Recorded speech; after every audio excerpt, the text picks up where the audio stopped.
when they're independent, and they have a strong enough schedule. They beat Michigan, the head-to-head. Man, people thought Michigan was going to be in the college football playoff until a couple of weeks ago. So Notre Dame should be in at undefeated, and you cannot neglect the Power 5 conference, especially with only having one loss, with two teams that are champions of those conferences. What happened in that Michigan game again? Yeah. Basketball, they have a better chance. They're a basketball team. I'm sorry, Nick. It is unbelievable that for that Alabama, Clemson, Oklahoma, those three teams were in the playoff last year. Alabama and Clemson have been in the playoff for like the two of them at the top of the playoff for the last 3 years. To see these, or for the last 4 years, to see those three teams, Oklahoma doing it, quarterback change. Clemson made the playoff back-to-back years a couple years ago after Deshaun Watson left. Alabama obviously has had multiple quarterbacks. Those three programs, Alabama and Clemson in particular, but Oklahoma the last few years have really distinguished themselves among the rest, with Georgia right there as well.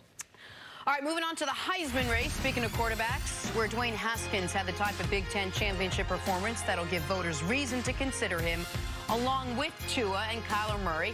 Haskins threw for nearly 500 yards and 5 touchdowns in the Buckeyes' 45-24 win over Northwestern. He finishes the regular season with a Big Ten record, 47 touchdown passes and just 8 interceptions. Here he is after Saturday's big game. I was told JD at the last play it was all worth it. All the workouts, all the sprints, all the meetings, it was worth it. I'm so blessed. I can't believe it. You know, God is good.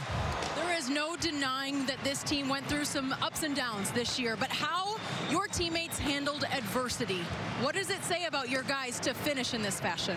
We're a remarkable team, a very smart group of young men, and we came together in a tough time, and we showed the world what it's like to come together. All right, CC, what do you think? Has Haskins really closed the gap in the Heisman race after what you saw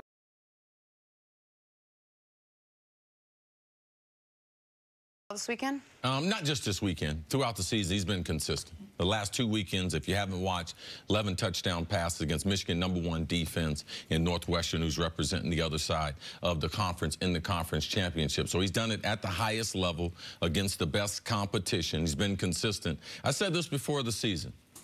He was going to be the best quarterback that's ever played at Ohio State. They've been playing football 125 years. That institution has never seen someone throw the ball. He can roll out to his right and to his left. He can throw the ball short, intermediate, deep down the field. He's got touch. He's got a cannon. He's a very, very good kid. And I think that the way he's handled himself after taking over for a 4-year starter in J.T. Barrett has been tremendous. And as I said before, being the best at a position to an institution that's had a lot of great players, but not necessarily at quarterback, he's had a tremendous year, and yes, he should be in New York. And it's not just Ohio State records he's breaking, right? I mean, I was watching the game. I just think Ohio State, when you put that into context, like, I mean, to be the greatest quarterback in 125 years of that institution's history, I think is fairly significant. Absolutely, but I was just going to expand it, I mean, to the Big Ten as a whole. Like, he was knocking down Drew Brees' Big Ten records. Yep. I mean, and so here's the beef I have with the Heisman. It is considered the highest individual honor for some people in all of sports. Like, that's the way it's billed. And yet, the way it's voted on, it is not given that respect. Tua, it was for some people, you know when Tua won this Heisman? At the end of last season, during the comeback against Georgia when he came in. That put him in the pole position, even though what happened last season should have nothing to do with the Heisman this year. We found out during the broadcast that over 10% of Heisman voters have already submitted their ballots before this weekend. The hell are you doing? Like, now, that's not anything new. I know. They've done that before. No, absolutely. But I think in some years it's been crystal clear who the winner's going to be. But obviously some guys just think, oh no, my mind's made up. Like, here's the reality. Tua's probably going to win it. My vote would be for Kyler Murray. I think there's a strong argument for Dwayne Haskins. But Tua is, of the three guys, 3rd in completion percentage, 3rd in yards, 3rd in touchdowns, 2nd in rating, 2nd in rushing yards. He's not leading in any of the measurables. But if you're going to argue for Tua, you have to realize, too, he didn't play a lot of time because they were blowing teams out. So these numbers, as gaudy as they are, they could have been even more impressive. Now, it's also, he's on an Alabama team that is undefeated. All those things. He's the best player on the best team having the type of season that no one in Alabama has ever had. And if you add that extra time of him playing, what do you think his numbers would have been? They would have been even more impressive. And I understand that part of it, that he wasn't playing fourth quarters for basically the entire season. I get that. I think this is as close of a Heisman race, or it should be as close of a Heisman race as we've seen. I feel like it's a coronation. And that I think Kyler Murray has as good of an argument as anyone. I think as of late, Dwayne Haskins has a great argument, but it feels like some people made up their mind to vote for Tua 5 weeks ago. I think the indictment on an Oklahoma quarterback or a Big 12 quarterback is, look at the numbers the last quarterback did before this quarterback took over. Now, you can't do that at Ohio State. Been like, oh, man, look at the difference between J.T. Barrett and this guy. Wow, big difference. Well, let's look at Jalen Hurts compared to Tua. Wow, look at Baker Mayfield. Look at the quarterback before Baker Mayfield, Oklahoma. Look at whoever is the best quarterback in the Big 12. They have gaudy numbers because the defenses are atrocious. So if I'm arguing against him, that's my argument. These defenses are so bad. And you get those numbers in the Big 12 compared to numbers in the SEC, I believe there's no comparison. I totally agree with that, and I want to make this clear because I hate when we're advocating for one guy, it sounds like we're tearing another guy down. Tua's amazing and has had an amazing season and has as good of a first dozen games or 13 games of a college football career as anyone possibly could have had. I think it's really close, and I think it's unfortunate that 1/9 of the voters have decided before you saw Kyler do what he did and Dwayne do what he did and Tua play ineffectively and get hurt, that their mind was already made up when the conference championship games are supposed to be part of what makes you the Heisman Trophy winner. All right, let's take a break there. Coming up, get back to the pros. Tom Brady hits one of the greatest milestones of his career. That's next on First Things First. Definitely not being sarcastic. Oh, it meant something to him. Sorry, did that little fancy kneel down at the end. We're down to 1:40 left in overtime. Tied at 7. Snap. McCoy waits patiently, driving up the middle. Shady's going to score. Shady's going to score. Touchdown! Touchdown! Touchdown, Buffalo!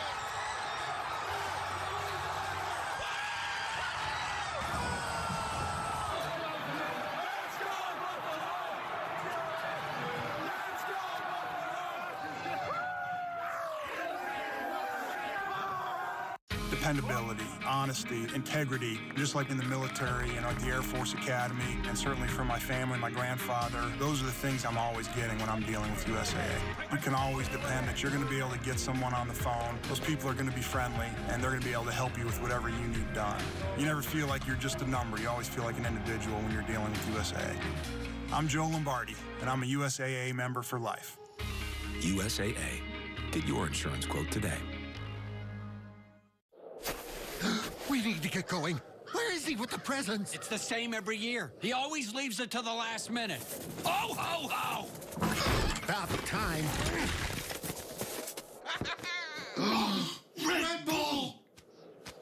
And us? Yes, Santa! What about us? Oh, you should be happy. From now on, you get Christmas off. Red Bull gives me wings! This is your wake-up call. If you have moderate to severe rheumatoid arthritis, month after month, the clock is ticking on irreversible joint damage. Ongoing pain and stiffness are signs of joint erosion. Humira can help stop the clock. Prescribed for 15 years, Humira targets and blocks a source of inflammation that contributes to joint pain and irreversible damage. Humira can lower your ability to fight infections. Serious and sometimes fatal infections, including tuberculosis and cancers, including lymphoma, have happened, as have blood, liver, and nervous system problems, serious allergic reactions, and new or worsening heart failure. Tell your doctor if you've been to areas where certain fungal infections are common, and if you've had TB, hepatitis B, are prone to infections, or have flu-like symptoms or sores. Don't start Humira if you have an infection. Help stop the clock on further irreversible joint damage. Talk to your rheumatologist. Right here, right now. Humira.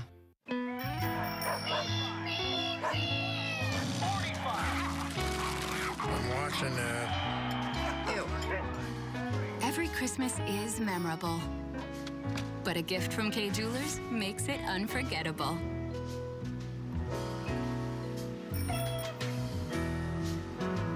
This holiday, save up to 30% store-wide at Kay.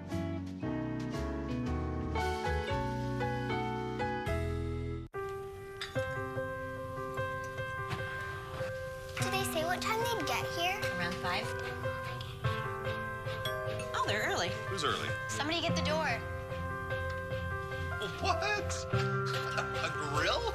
This holiday, take everything you love about Christmas and wrap it in red. Right now at Ace, get free assembly and delivery on any grill $3.99 and up from brands like Weber, Traeger, and more. Merry Christmas, Daddy. Ace is a place with helpful hardware, folks.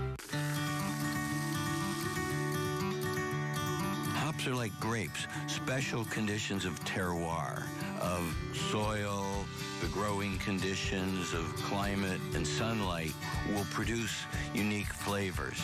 A lager beer should be fruity, floral, and the flavors that we want in Boston Lager can only come from hops grown in this little piece of ground.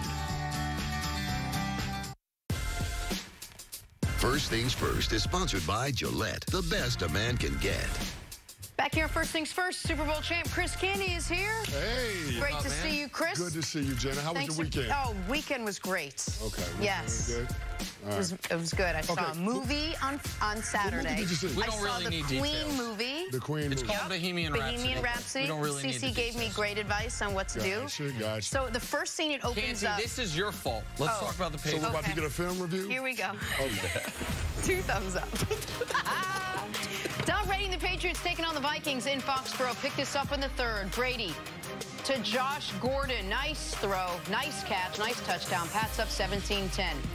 Fourth quarter now. Vikings pick up the 4th down. Bill Belichick challenges the spot. Adam Thielen felt like maybe one of the Patriots faked an injury to give Belichick time to review it. The two had words. You can read lips. And then they played football again. Patriots up 24-10. Kirk Cousins trying to lead the comeback. And that doesn't help. Picked off in the end zone. Patriots go on to win. They're now 9-3 on the season. Chris Canty will talk about movies later. Are the Patriots rounding into form at exactly the right time, especially considering what happened to the Steelers yesterday? Well, let me say this. I mean, if you want to talk about movies, I could have told you how this movie was going to play out yesterday at 4 o'clock. Yep. I mean, is it December? Right. Was the game in Foxborough? Yep. What did you think was going to happen? Yeah. The New England Patriots are going to win. Brady and Belichick are 59-11 in December.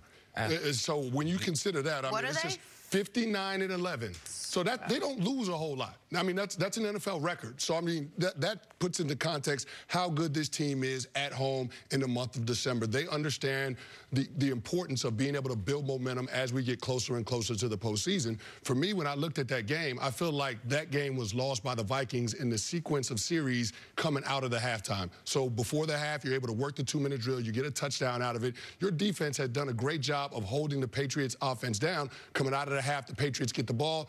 Your defense forces a 3 and out. Then, you know, you're not able to do a whole lot with the football. And then, of course, you go 3 and out. You give the ball back to the Patriots. They put together a 12-play drive, but Gostkowski misses the field goal.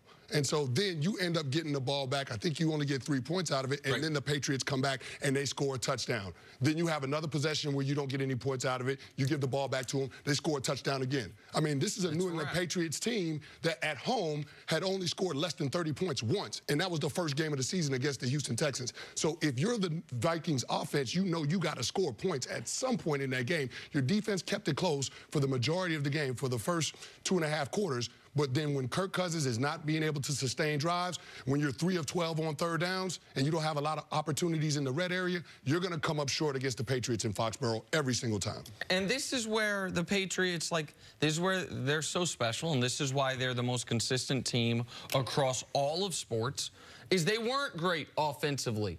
And they still won by 2 scores. They, all of a sudden, just at the time you need it the most, let's have our best defensive performance of the year. Let's Jedi mind meld the Minnesota Vikings into not running the football. Now, I understand they've run the football less than any team all year long. They have John DeFilippo. They've been a pass Kirk Cousins friendly offense.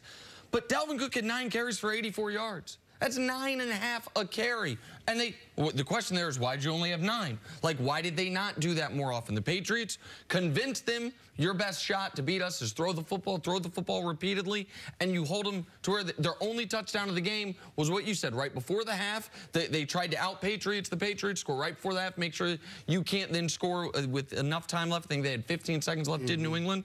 And now all of a sudden, this is a bad loss for Minnesota that I know we'll get into. And for New England, they're exactly where they want to be right now. Positioned to have a bye. They have the tiebreaker over Houston. If Kansas City drops one, they have the tiebreaker over Kansas City.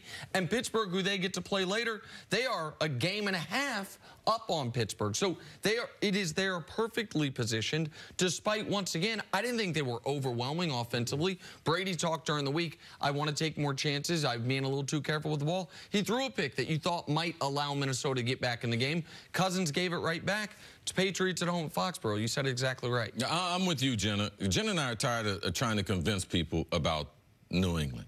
They're not going to be any good. When it's time to start passing out the trophies, they're going to be there. No and I had a unique perspective on this weekend, and it was based on Saturday at the Big Ten Championship. I ended up bumping into Jonathan Kraft. All right, Mr. Kraft's son. And I know him because I went with the family to Israel and everything. We were there. He's representing Northwestern. He's got a daughter there, and he's friends with the president of the university. And he was like, you want to go to the game tomorrow? And I was like, no, unfortunately, I got some stuff I got to do here. I wish I could. I wish I could have jumped on this private jet and gone to New England to watch him play the Vikings. He said, oh, you don't want to come? Because it's going to be a rough game for the Vikings. And I was like, Jonathan. I mean, Jonathan's aggressive. He's not no real big guy, but typically people don't fire off like that. And then I was like, man, please tell your dad thank you for the message, the birthday message we had on the show. Yeah. And he said, man, you're one of my dad's favorites. I'm getting ready to call him right now. I talked to Mr. Kraft. And I was like, man, I'm thinking about coming to the game tomorrow. You don't want to come up here, Chris. We're not having it. And I'm like, my goodness. I mean, we know Belichick. I mean, we know Brady. Yeah. But you're not thinking Jonathan Kraft on a Saturday night in Indianapolis, he's going to be telling me you don't want none of this. I mean, it's the philosophy of the organization. Like, they win top to bottom. We're not surprised. This is what's going to happen. They're going to be in the Final Four. That's what they do. And the rest of the league, they just set it up for them every year. A few weeks ago, we were talking about the Monday night game, they scoring all these points. The standard in this league, I know we got the logo and everything. Everyone's always said, let's protect the logo. If we're going to talk about championships, though, first we need to change the trophy to Belichick's name on it. Wow. But the standard is in New England. And what they do at Gillette, all this other stuff is just hodgepodge just till we get to the end of the movie. We know what the end means, and we know New England is going to be part of the storyline at the end. It's trendy. The points, the high-scoring offenses, it's all trendy. You said it a couple weeks ago. If you make New England your standard, button it up, focus on the next week and not 5 weeks out, focus on what you have to do to win. It doesn't have to be flashy, get your first downs, walk out of there and win. That should be your standard because that's actually sustainable. Well, but, okay, agreed, but there's a lot of things that should be standards that are only, you can only make it your standard if you have the ingredients for that. Well, this is what we can do, Jenna. It's our show. It's our standard. No. Okay, Jenna and I, as we talk about these teams, until someone changes it, because we have history on our side to believe, and no one's out there changing history. Remember Philadelphia? Oh, it's fun to work here. They're not even going to be in the playoffs potentially. So it's not trendy. No. The point that I was making isn't that when you're analyzing it, you shouldn't look at them in the standard. The point I'm making is the reason more teams don't emulate it is because they can't emulate it. We're not talking about teams. How we should analyze things. Got it. I was talking about teams. I was responding to the reason when we're talking about the league as a whole. Why don't more teams do it the New England way? Well, it's hard if you don't have Brady and Belichick. Because a lot of the coaches don't believe in it, Jenna. Right. They don't believe in it. They think their way is better, and it's turned out that the Patriot way. Just ask Doug Peterson. Exactly. Well, that's what it comes down to, but ultimately it's the culture that allows New England to have that sustained success. And you thought with the Minnesota Vikings, with that championship caliber defense, that they were going to be able to infuse some more talent onto that roster, particularly at the quarterback position with Kirk Cousins making $28 million a year. Yesterday's game was a game that Kirk Cousins needed to show up. That's why you paid him. That's why you paid him all that money. I can break down the Vikings for y'all if y'all want. But y'all can blame it on the quarterback. But what about DeFilippo? What about the lack of tight end productivity? What about you only got 2 weapons on the outside? So Bill Belichick, you're going to tell him we're only going to throw to the guys on the outside. All right? Stephon Diggs and Thielen, they're the 2 number 1 targets. You cannot play New England and be one-dimensional. So I knew this was going to happen. Exactly. You don't have a tight end threat. You don't have a running game. The only result is for you to get choked out. The thing is this, they could have had a running game. Like, that's where this is. I understand that, like... You thought they were just going to change for this game? What I've been watching the Vikings. I thought that was the spot that you knew what Belichick was going to try to take away, was either Thielen or Diggs, one of them at least. And I thought that the Vikings potentially would see, if we have success early on the ground, let's stick with it. That's John DeFilippo. That next great young mind everyone's trying to make the next next great guru, all right? He called those plays. Don't be blaming Kirk Cousins. He called those plays. So if we're going to start talking about breaking it down, this game plan I thought was awful. One-dimensional, and they ate that game plan up. New England, of course, Jenna. And they left it with a loss. All right, Kenny, stick around. Coming up, to the Steelers' Super Bowl hopes go out the window with their loss to the Chargers next on First Things First. You got the mic attached to your tie, but if it wasn't, you could drop it right there. See, that's what even if it's my team, I will fry you. If you don't play well, all these other people, I'm going to take care of my team. Everybody likes flexibility, which is why CarMax lets you buy a car in whatever way is right for you. Get pre-qualified before you ever come to the store. Need some time? They'll hold a car for you for 7 days with no obligation to buy. You also have access to the entire nationwide inventory. If you find the perfect car someplace else, they'll ship it to your local store. The point is, it's flexible, and that's what you want when you're buying a car. Word of advice? Don't ever do this. Friends, they're a lot like salsa. Each one's unique in their own way. Hot, mild, cheesy, and garlic. I thought it was a costume party. Get together already with Tostitos. Come, Pamplemousse, since you are my guest, I will try your meat. Indeed, it's got an amazing mouthfeel. Nope, I can't do it. 2 Bud Lights, please. But I don't like Bud Light. They're both for me. Bud Light, for the many, not the few. Dickies knows work is more than just what you do. It's who you are. It's where performance counts on strength and comfort matters. Dickies Flex is engineered to give you superior mobility, advanced protection, and twice the durability, all backed by Dickies' unconditional satisfaction guarantee. So you know the Flex series is made to work as hard as you do. Dickies Flex, engineered to move. Learn more at dickies.com. Take your razor, yep. Up and down, never side to side, Shaquem. You got it? Come on, stay focused. Hard work, baby. Come pay on.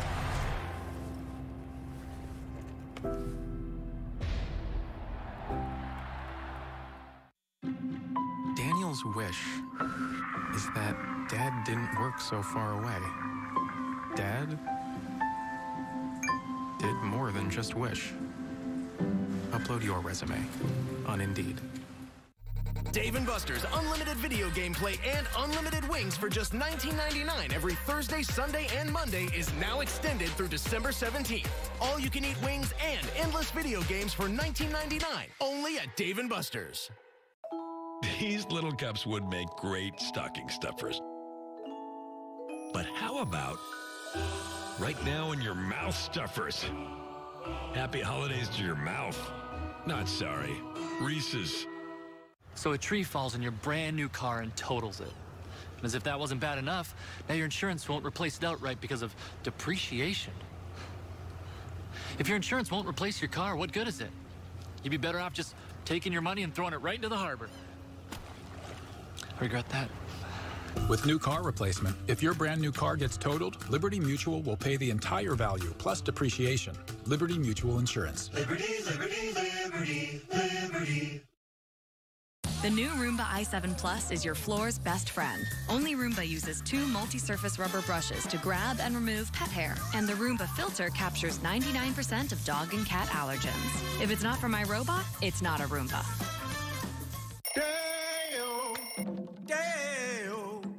Wake up early, slap on some cologne. I'm 85 and I wanna go home. Just just got a job as a lifeguard in Savannah. I'm 85 and I want to go home.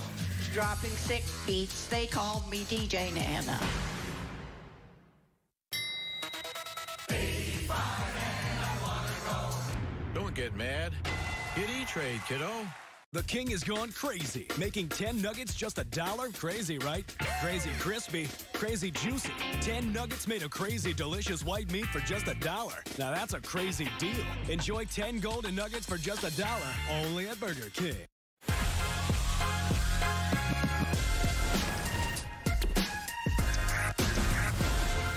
Back here with Chris Canty, we are going viral. So yesterday before the Titans and Jets game, Tennessee head coach Mike Vrabel got in on the action with his linemen. Is this a common thing for head coaches to do, guys? Not at all. Not at all. That's But you can see they shoulder. get real physical with Mike Vrabel. Yeah, all them padded practices, coach? Yeah. It's a chance for some get back. I like Vrabel as a coach. I like the hands-on. This is stuff he's doing also during the week. He's a young coach. The point, a lot of times, broke his shoulder. You can teach better when you interact. And the guys, they love a coach who can demonstrate just a little bit. The footwork, the handwork, because we're visual learners. So a lot of times, typically he runs 110s up and down. He runs like 15, 20 of them. Okay. Man, he's a beast out Them there. striders out there. Yes. Yeah. He's doing it with a 3-to-1 rest ratio. Jenna, you would approve of that. I already do. In the Miami Heat, I had him the first game of the season. Let me tell you this, though, CC. I'm all set on them striders. I done ran enough of that. We all good. Oh, that's my regular workout. I'm cool. I'm cool. Oh, I knock out 15 of those in 20 minutes. Do a minute Wait, you warm do up. 15? Okay. 15-second runs. Incline to 3 degrees. Miles per hour at 12. Finishing at 12. Yes, Jenna. That's how we do it. Guess what I'm doing at 10 o'clock this morning? Let me tell you what I ain't gonna do. 16 back to Sunday Night Football. Steelers in the driver's seat most of the game. In this one, there's Phillip Rivers. He had a good game, up 16 in the first half. Chargers mount the comeback. All the way in the fourth, they took the first lead with just over 8 minutes to go. Justin Jackson found the end zone. Pittsburgh responds. Big Ben Roethlisberger hits Jalen Samuels for the score. Chargers now with a shot to win the game. Mike Bagley, boom, misses the field goal attempt. Hold down. Turns out the Steelers were offsides. Offsides. Second attempt. This one blocked. Hold on. Steelers offsides again. Offsides. Third time would be the charm. Nails it through the uprights. Chargers win it 33-30. Woo, here's Phillip Rivers on the win after the game. They hadn't had a win like this in a long time. I mean, you know, where we've been down like that and fought back and won. And I know it's never happened here. I just saw that 176-0-1 or 174-0-1 with a 16-point lead at home in the history of the Steelers. So pretty heck of an accomplishment today. I hate losing at home. You know, I hate it for our fans. I hate, you know, losing it for my linemen and the rest of these guys. But we'll come in tomorrow, we'll look at it, and we'll move on. You might get a different explanation on Tuesday on his radio show than that. Canty, what did the Chargers prove in their comeback win yesterday? Well, I think the Chargers proved that they're for real, and they can compete with any team in the AFC. And so when I look at their positioning right now, they still got a matchup with Kansas City left.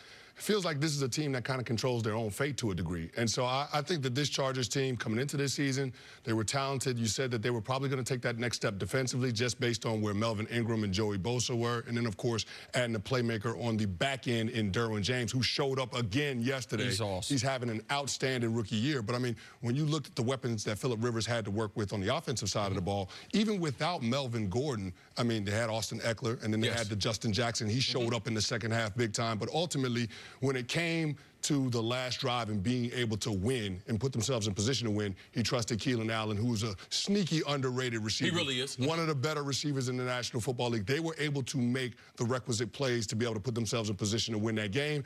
I'm just, when I look at the Steelers side of this, I'm a little bit disappointed in them because after Ben Roethlisberger had the comments earlier in the week being critical of his teammates and trying to explain away the mistake with the interception at the end of the Denver Broncos game, you thought he would come out and have a better performance.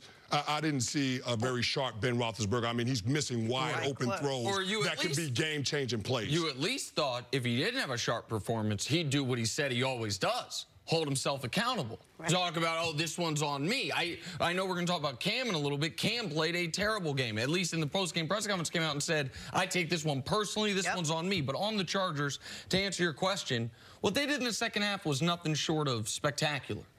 They only had 3 drives in the second half because of the punt return touchdown. So they lost one chance in offensive drive. First one, 13 plays, 88-yard touchdown and the 2-point conversion. Second one, 7 plays, 79 yards, touchdown and the 2-point conversion. Third one, 11 plays, 64 yards and the field goal to win it. So they were long fields every time. They had no margin of error, as you're not going to have when you're down 16 entering the second half, and they were great. And on the other side of the ball defensively, here's what Pittsburgh did on their first 3 drives. 7 plays, 28 yards, punt.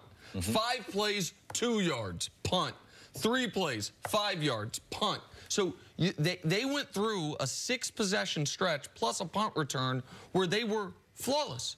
Both sides of the ball, offense, defense, which is what you had to be to execute this comeback. And now Kenny's right. They are either the Chiefs or the Chargers. One of them is going to be 13-3-ish, 12-4, 13-3, and the 5 seed.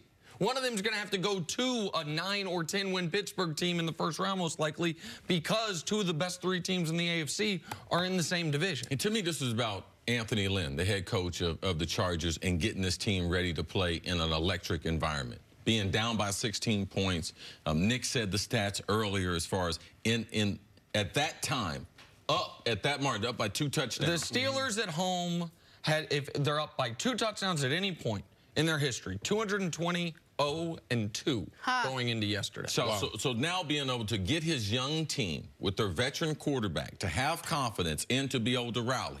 Because let me tell you, the Chargers, they got an awful situation this year as far as their team. Their home field advantage. Oh, they don't have it. Phillip Rivers is traveling from the home where he's been living, commuting. I mean, I've never even heard of a story like this in the NFL where a guy is traveling that far, a starting guy, just to be able to get to practice. So they have a number of distractions that would keep them from focusing on what they're doing. But they're really, really talented. The story of the first half of the game was Derwin James. Because if he's not in the game, oh, they're up by 3 touchdowns at least. He was spectacular. And he reminded me of Sean Taylor, with his ability to play in the middle of the field. He can blitz the passer. He can cover people, tight ends, running back in space, and a great, great tackler. He is one of the great talents that we have in this league, and you could see it on display last night. How much murkier now does this make the Steelers' playoff picture as far as where they'll be seated? Well, I think the Steelers are still going to win their division. Now, the Baltimore Ravens have won 3 straight with Lamar Jackson, but I don't trust him as a passer. And eventually, especially this time of year in the NFL, you got to have your quarterback be able to win from the pocket. Lamar Jackson has not evolved into a guy that can consistently do that. So I trust the Steelers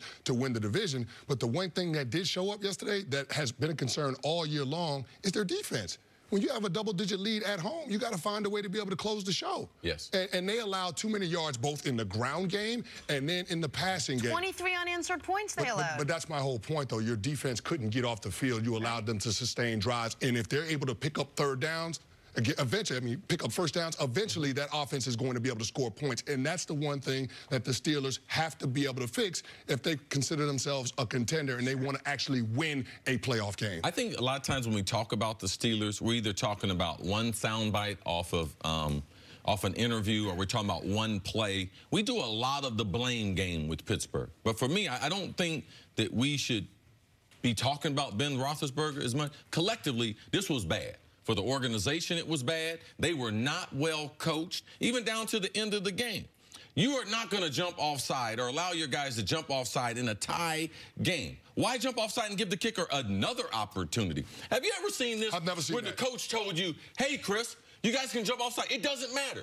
Well, it does matter, because every time you jump offside, the percentages of you winning or losing the game, they go down, because it's going to get easier for him. So that was stupid. Mike Tomlin should have never allowed that to happen. Special teams, when you have that type of margin, how do you allow the team to get back in the game? Give up a big play, either a big kickoff return, or a big punt return. They did that. Their defense. So for me, the Pittsburgh Steelers, I would just spread the blame around. That's why I don't believe that Pittsburgh is a threat to win the Super Bowl, and that's why I was worried about Pittsburgh earlier in the season, because The last 2 or 3 years, they have not had great leadership coming out of that locker room, and they have always been just what about this? Well, what about that? That's been the story of the Pittsburgh Steelers. Pittsburgh a month ago on Thursday Night Football hung 50 on Carolina, a Carolina team that up to that point was playing really well. They got to 6-2-1. They had a mini bye coming up. They were set right at that moment, the 2 seed in the AFC position brilliantly. Since then, they went to Jacksonville, should have lost that game. Yep. They stole it. Instead of that being a rallying moment for them, that was, we now see, part of this downward trend. They lose in Denver, and then they absolutely blow a game against the Chargers to where now their biggest game of the year against New England might be a relatively meaningless one as far as who's going to be the top seeds in the AFC, who's going to have a bye. Pittsburgh's road to the Super Bowl, if it exists, now goes through the road without a bye. And if we're not careful, people will think, oh, Pittsburgh they played a bad half. They played 2 bad quarters. Any team can. No, they've actually played 10 bad quarters, because even with that big lead, the lead should have been even bigger at halftime. The 4 bad quarters in Denver, the 2 there in Jacksonville. So that, man, 10 out of the last 12 quarters they have played have been awful football, and that's not what you want to see from championship caliber organizations or championship caliber teams. The Pittsburgh Steelers have now lost 2 in a row. They are 7-4-1 after last night's loss to the Chargers. Candy, we'll see you a little bit later on in the show. Coming up, what's gone so wrong for the aforementioned Cam Newton and the Panthers? That's next on First Things First. His wardrobe. I don't know who's dressing him. Someone left his shirt out there. You can't throw 4 picks and then have no shirt in the press. Someone stole his shirt. No problem. That's what I heard.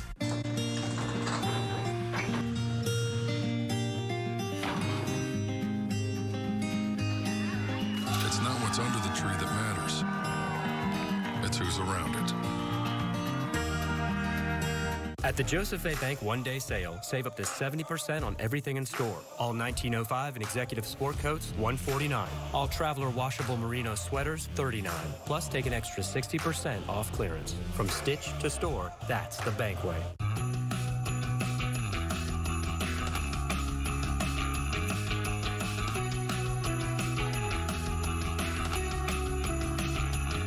Take a test drive and get a front row seat to plenty of entertainment. The Volkswagen Drive to Decide event. Get a Volkswagen with America's best 6-year, 72,000-mile limited warranty. Get a $1,000 bonus on select 2019 Jetta and 2018 Tiguan and Atlas 2.0T models. So-so pizza? Not in this house, because that's no so-so family. That's your family, which is why you didn't grab just any cheese. You picked up new Kraft expertly paired mozzarella and Parmesan for pizza. Oh, yeah. Kraft. Family greatly. Once I started looking for car insurance, it was a no-brainer. I switched to Geico and saved hundreds. That's a win. But it's not the only reason I switched. The Geico app makes it easy to manage my policy. I can pay my bill, add a new driver, or even file a claim. Woo! Hey now, that's a win-win. Thank you. Switch to Geico. It's a win-win. Now I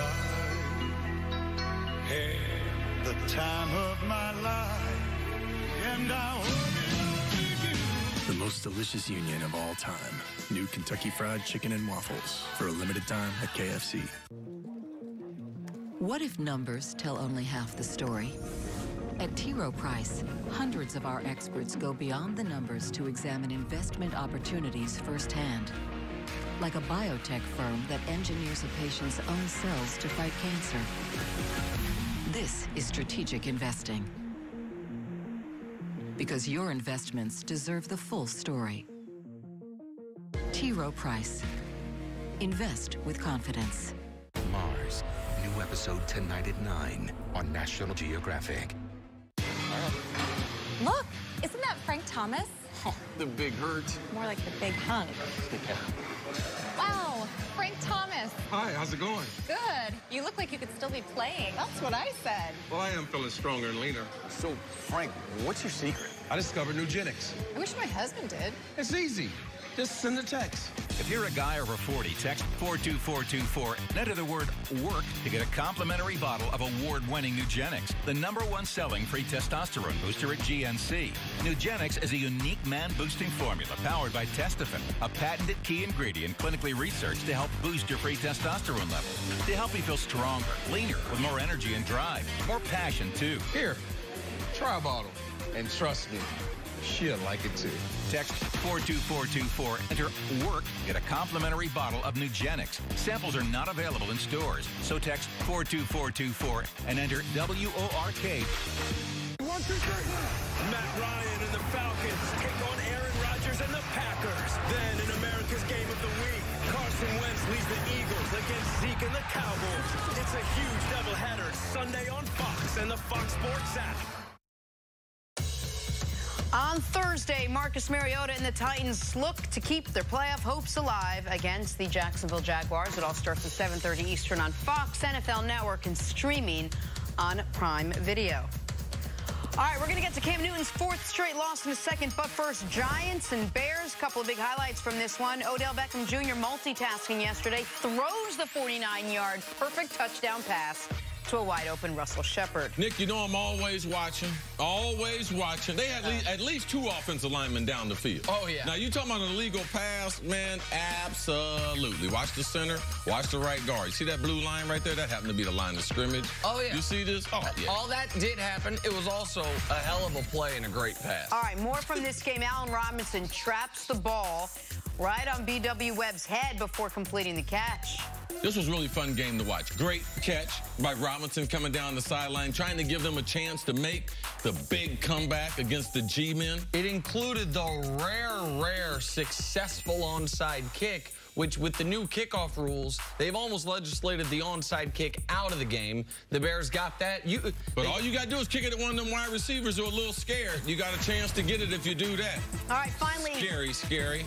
Check this out. Keenan Allen, right place, right time for a wild touchdown.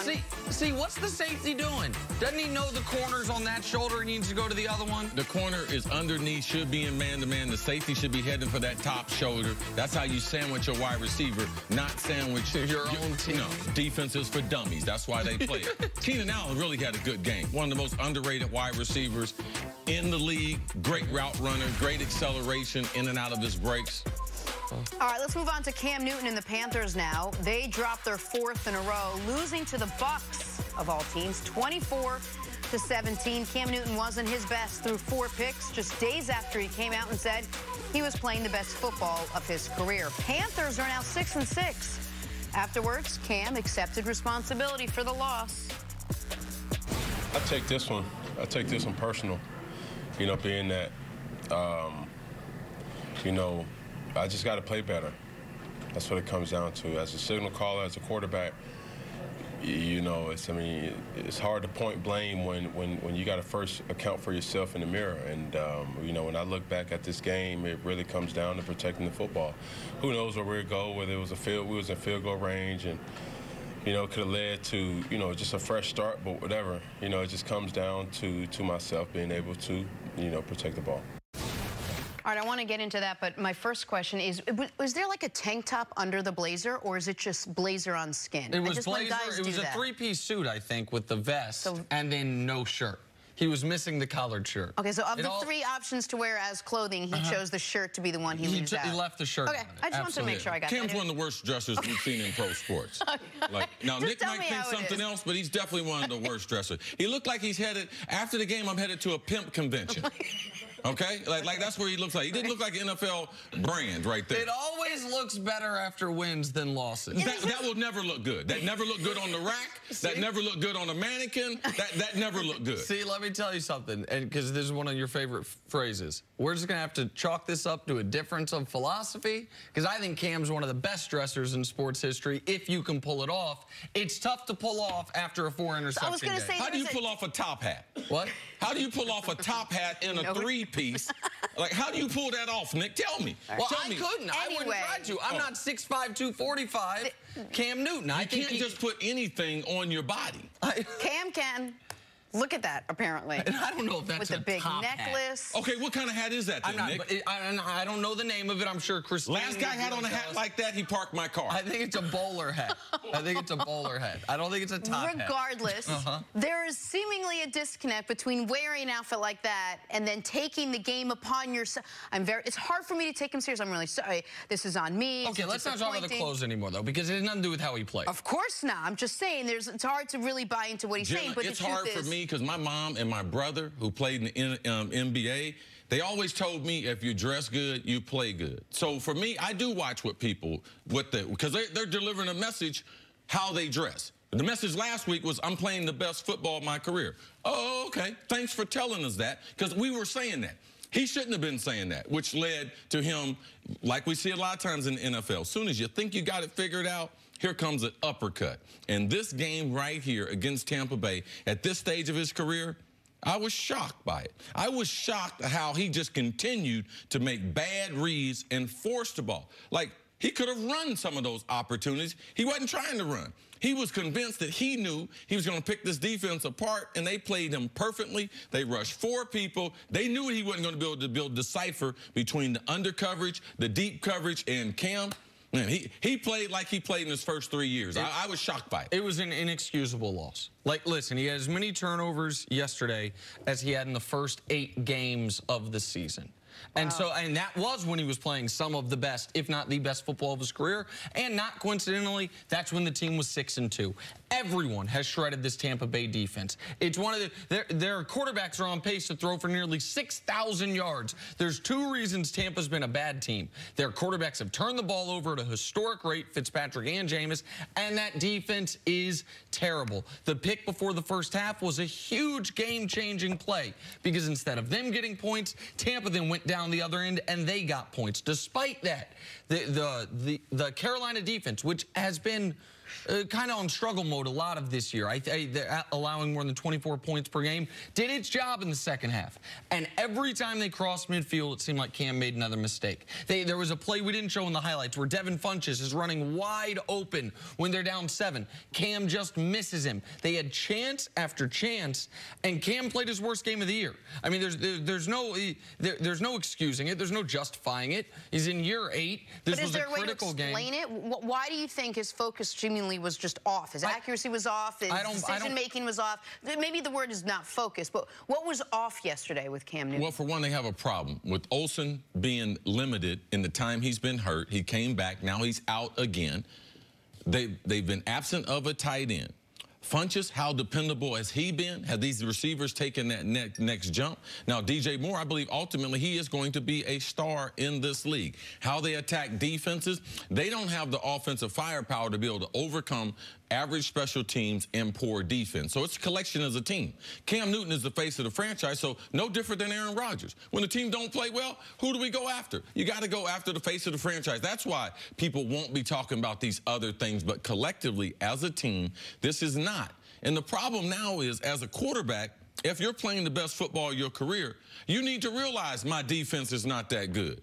So I need to have possession of the ball. I can't afford to turn the ball over because I'm not going to be able to win. So that was my biggest problem with yesterday's game is I know Carolina's defense hadn't been good. Does Cam know that? Because he didn't play yesterday's game like that. Listen, they were, you were so shocked at the beginning of the year when I didn't pick Carolina to make the playoffs. I looked at their injuries on their offensive line. Yeah, well, I know you like to support Cam, so yeah, that was shocking. Yeah, but you also thought they were positioned with Norv Turner to have a big year. You thought Cam could be in the MVP discussion. And I thought offensive line questions, I didn't know if I believed in Christian McCaffrey as a feature back. I thought this team was going to struggle in a very difficult division. They jump out to 6-2.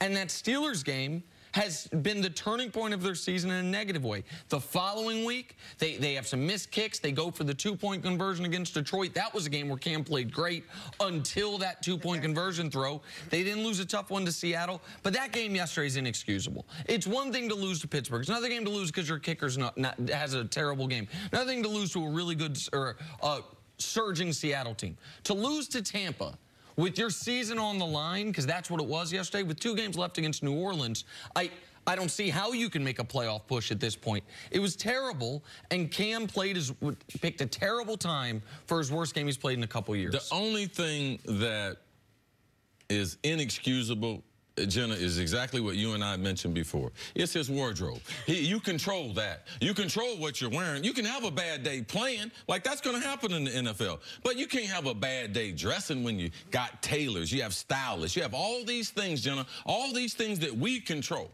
Like, we control what we wear. If we get on here and look bad, you know whose fault it is? It ain't the show's fault. It ain't Kettle's fault. It's our fault. So, Cam, I can't even remember what his stat line was. After I saw the press conference, that was my full focus.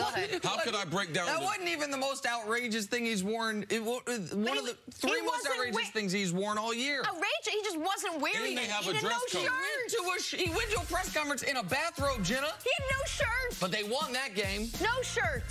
Gotta go. Yeah. No shirt. More. If you're in the fashion, someone call Cam.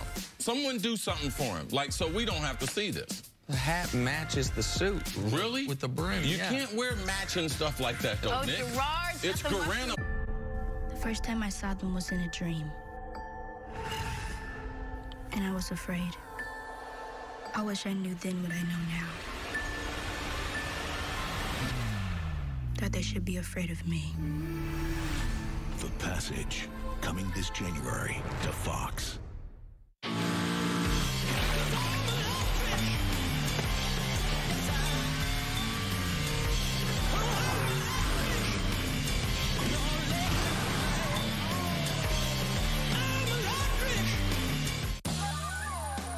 Forget about vacuuming for weeks. The new Roomba i7 Plus with clean base automatic dirt disposal empties the Roomba bin for you, so dirt is off your hands. If it's not from iRobot, it's not a Roomba. This holiday season, let Golden Corral do the cooking. We've got something for everyone. Savory slow-roasted beef, tasty turkey, classic ham, and so much more. Come in or order online and make it a Golden Corral holiday.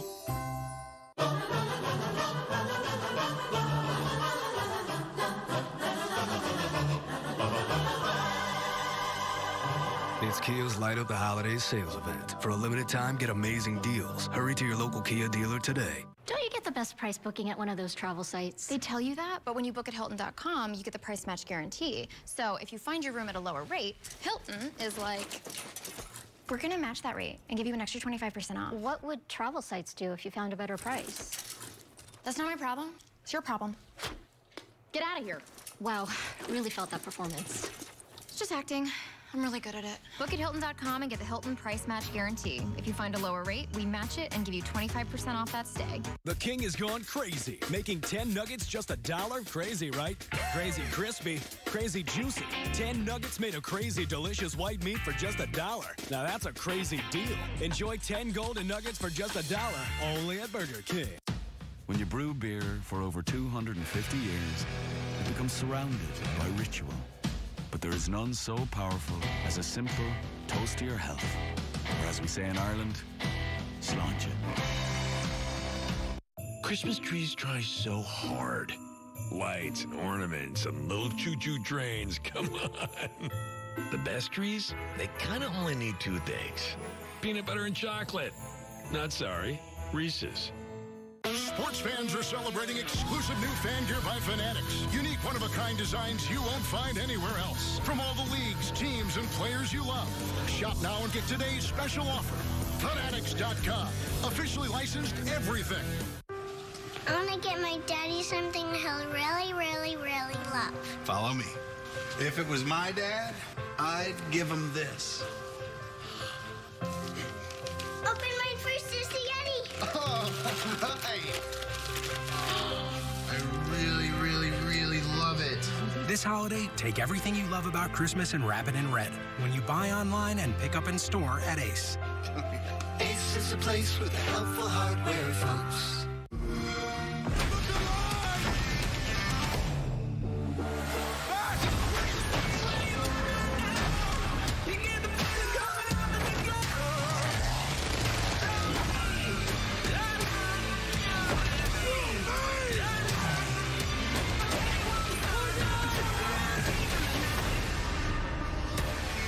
Rated M for mature. Xbox One, get Battlefield 5.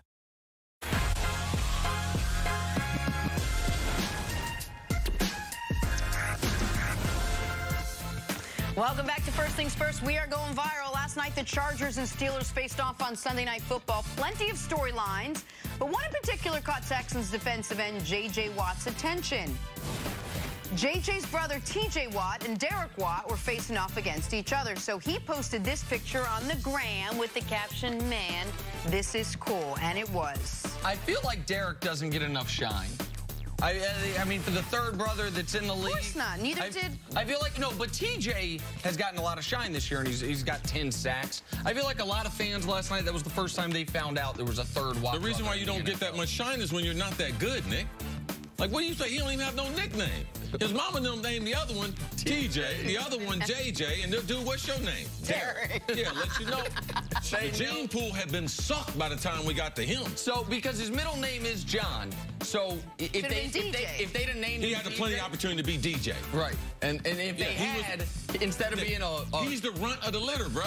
The rest of them is thoroughbreds. He's the runt of the litter. That like, let's stop playing. That ain't nice, man. Oh, okay. All right. See. Did I just make this up? No, but okay, why doesn't America know about it? Because he's the runt. The other ones are champion dogs. I mean, he still made the NFL. So what? There's a pecking order in there, too. You're barely in the door compared to him a stud. Stories to start your morning. We need more nicknames. It's like me and you being on the show. We're on the show, but we ain't alike. That's for show. Poor DJ. What? We're sponsored by Gillette Clear Gel today. The Final Four for the college football playoffs are set. Alabama, #1, taking on #4 Oklahoma. 2 versus 3 is going to be a battle of unbeaten teams in Clemson and Notre Dame.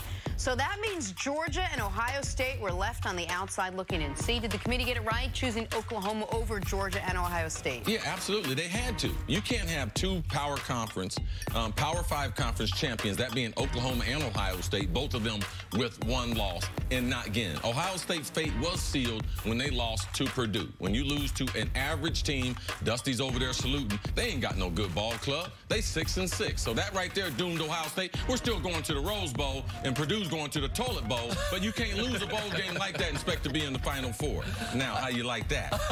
Listen, this was as clear-cut as it could get. We had only, in the history of the college football playoff, had 3 undefeated teams.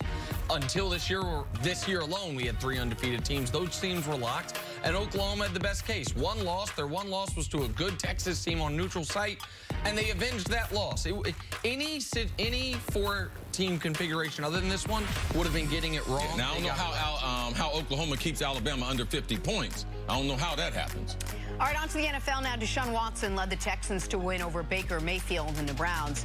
For Houston, their 9th straight win, and the Texans haven't lost in 71 days. Nick, is it time to consider Texans legit contenders in the AFC? I can't do that. I am very impressed by what they've done, and I think it's a testament to the players they've got. Deshaun Watson, after a rough beginning to the year, has looked like he looked during his stretch of play last year, pre-injury. The defense this is what they envisioned back when I used to live in Houston. They drafted Jadeveon Clowney to play alongside J.J. Watt. They're now getting a full season of those 2 guys at full strength, but I can't quite consider them legitimate contenders. I haven't seen an NFL season where a team won 9 games in a row. I didn't consider them a chance to be able to make it. When you look at, there is no dominant team in the AFC, you have to consider what they can do. Romeo Crennel, back this year as their defensive coordinator, taking over for Vrabel, who went off to Tennessee. Tremendous job against the rookie quarterback. Yes, Houston, man, they got a chance. Yes, when you got J.J. Watt in them,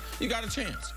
The Ravens improved to 3-0 with Lamar Jackson as their starting quarterback. He finished with just 125 yards in the air, but he added 75 yards and a touchdown on the ground, and the defense held the Falcons to 131 total yards, their fewest yards in almost 2 decades. CeCe, how dangerous is this Ravens team with Lamar as the starter? Oh, not dangerous at all. If you look at some of the defense he played against this week, Atlanta. We know how hurt they are defensively, and he was able to do enough to be able to win. Didn't he play against Cincinnati too? And Oakland. Oh, okay. Aren't those 3 of the top 5 worst defenses in 3 football? Of the bottom 5. Yeah, absolutely. And until he learns how to be able to throw the ball effectively from the pocket, it's going to be a struggle. Now, they might win the division because Pittsburgh leaking oil coming home, but no, not yet.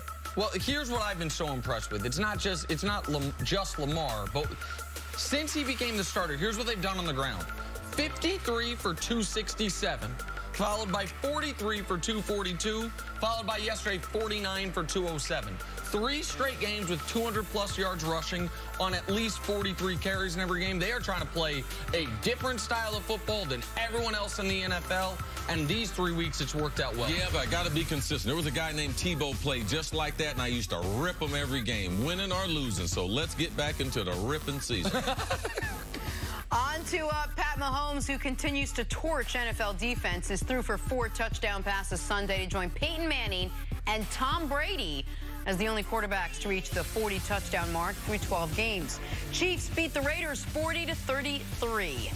Nick, does Mahomes have the edge over Drew Brees when we're talking MVP for this year? Right now, he should have a slight edge over Drew Brees. And much like I didn't like the fact that it seemed to me the Heisman was decided with 5 weeks left in the season, I didn't like that after Mahomes lost to the Rams on Monday Night Football and then Drew Brees came out and they had a great game the following week. It was like, okay, the MVP's decided as well. Good night. Like, Drew Brees, a minus 500 favorite in Vegas. Like, you can look at their numbers side by side and you can see, oh, okay, so Brees has him in passer rating and has thrown fewer picks. Mahomes has him in touchdowns, yards per pass, and pass yards per game, a significant number, about 50 more per game. Brees is not on there. Brees, obviously, 75% completions. Mahomes about 67% completions. Like, and that's not even to mention what Mahomes is doing with his legs. Both teams are 10-2.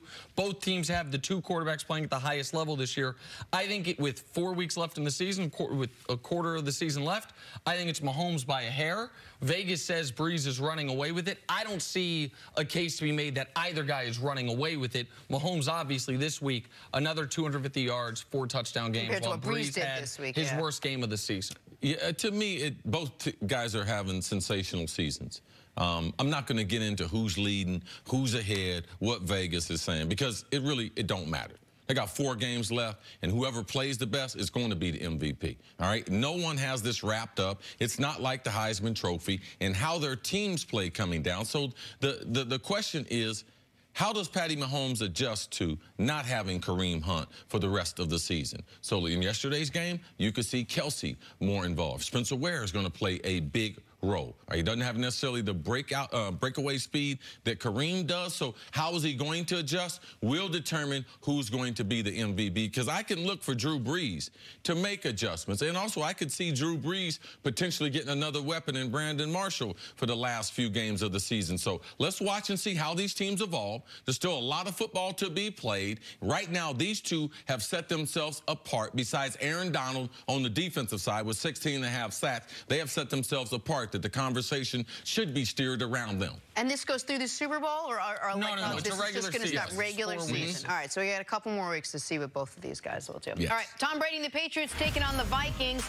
in Foxborough. If they do play well, though, it will lead to a Super Bowl. There you go. Read about that again. Pick this up in the third. All I am is right. Brady, Josh Gordon, nice throw, nice catch. Pats up 17-10. Woo! Fourth quarter. Vikings pick up the 4th down. Hey, Bill Belichick challenges the spot. Looked like that Ohio State. Adam Thielen felt like maybe one of the Patriots faked an injury to give Belichick time to review it. The two had some words. They weren't the nicest words. Oh, yeah. And your mama. And they played football again. Patriots up 24-10. Here comes Kirk Cousins trying to lead the comeback. That's never going to help when you throw to a guy not wearing your jersey. Pick, end zone, Pats win. They're now 9-3 on the year. Kirk Cousins takes the LCC. Are the Patriots now rounding into form at the exact right time? Yeah, people watch the show and everything. Please just don't get tired of Jenna and I, because Jenna and I, like, we've been living long enough to see this happen enough to kind of know how the movie's going to end. People keep thinking there's some type of different script in the NFL. Oh, man, they're playing Big 12 football. They're scoring 50, 45. Oh, welcome to the new NFL. When the leaves disappear from the trees, start getting a little bit of snow stuff on the ground. Hey, man, New England Patriots are going to be there. I don't care what the NFL rules are. No one teaches the rule and abide by the rules better than New England. And exploits little, like, hey, like the thing Thielen was mad about, I am certain they coach that in New England. If there's a questionable... Well, can I say something? Yeah.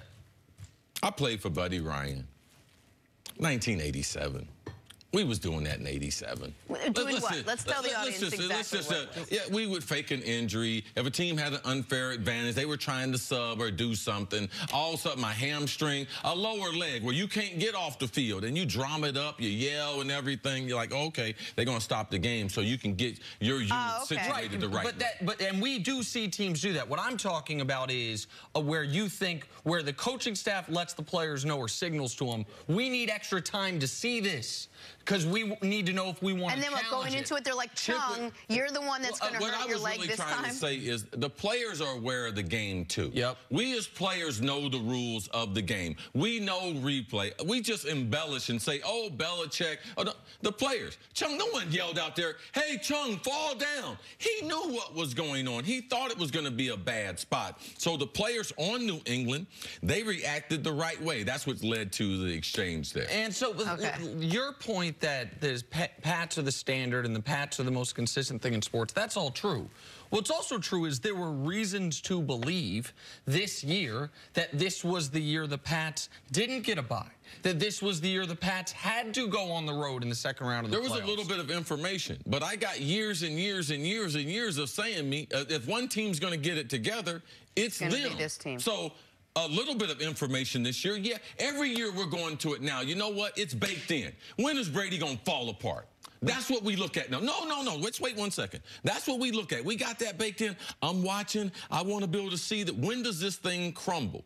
We haven't been able to see. Now, they struggled on the road like we hadn't seen. But this NFL competition, the AFC hadn't gotten any tougher. Jacksonville, who we thought was going to be riding with them to the end, man, they're gone bye-bye for the season already. So that's the reason why we thought the standard that's based in Gillette and in New England would work out in 2018 again. But this is also why this game was such an impressive win, because one of the reasons people had legitimate reason to be concerned about New England, forget the rest of the AFC, was they got mollywopped by the Titans. And that was their third loss, double digits on the road. They didn't have a bye week, come out against a bad Jets team. And that game's 13-13 late into the third quarter. That was 8 days ago. And then they get back home, it's December, and at home in December, they don't lose, and they beat what I consider to be a good Vikings team. And they dominated that football game. The Vikings had one great drive the whole game near the end of the first half. Aside from that, the Patriots absolutely dominated them defensively and did enough offensively. But I don't think it's disrespectful to the standard New England's build. I don't think it's disrespectful to the history they've had to say there have been moments this season where you're like, man, if they don't get a bye, can you believe that this team's going to win on the road multiple playoff games, something they've never done in this great history they've had, because they haven't had to. But now it looks like, once again, they're not going to have to because things are falling perfectly for them. Quickly, before we break, I do want to ask you about Kirk Cousins. Were you surprised with his play yesterday and the fact that they were only able to put up 10 points? No, I wasn't surprised. They're one-dimensional. They got two wide receivers on the outside. They don't utilize their tight end. They got no running game. What I'm surprised is John DeFilippo, which everyone's saying is the next bright young mind, that he didn't come up with something going against Bill Belichick that was more creative. So they're easy to defend now, especially going against a Belichick defense. That's what they made them look like. Very, very simple last night. You got to have a counterpunch prepared against the New England Patriots. You have to have more variance in your offense. You have to be able to stretch them from sideline to sideline. Didn't throw deep down the middle. If you do that, they put you in their scopes, squeeze you out like an anaconda, choke you out like we saw in the second half. And I want none unless you've got buns, hun. Anaconda. Isn't that the song? We're going to end on that. That was great. No, that's way better than anything he would have ever said. You got buns, hon. Go ahead. Wow. I wasn't sure when I said it. I was like, I wasn't sure if it was appropriate. Okay. Coming up. You got buns, hon, Jenna. They see you on the gram. She flexing them. You see it. We're back. She getting ready right after the show. Working on what? Not content. Working on them buns, son. Let's go. Let's get it. No, I work on content. Oh, my God. Hey, remember my Anna? Thursday Night Football kicks off live from Fox Square with the Thursday Night pregame show. Then Marcus Mariota and the Titans clash with Leonard Fournette and the Jaguars. What a catch! Thursday Night Football on Fox, NFL Network, and streaming on Prime Video. The biggest deals on the hottest technology gift of the season. You'll love the savings, too. Now during Hyundai Holidays. Now, get a new 2019 Hyundai Santa Fe with up to $1,500 cash back. Only during Hyundai Holidays. A wise man once said, friends go together like chips and salsa. That man was me. I said that. No, I said it. You're right, you did. I get us mixed up. Get together already with Tostitos. Take your razor, yep. Up and down, never side to side, Shakim. You got it? Come on, stay focused. Hard work, baby. Come pay off.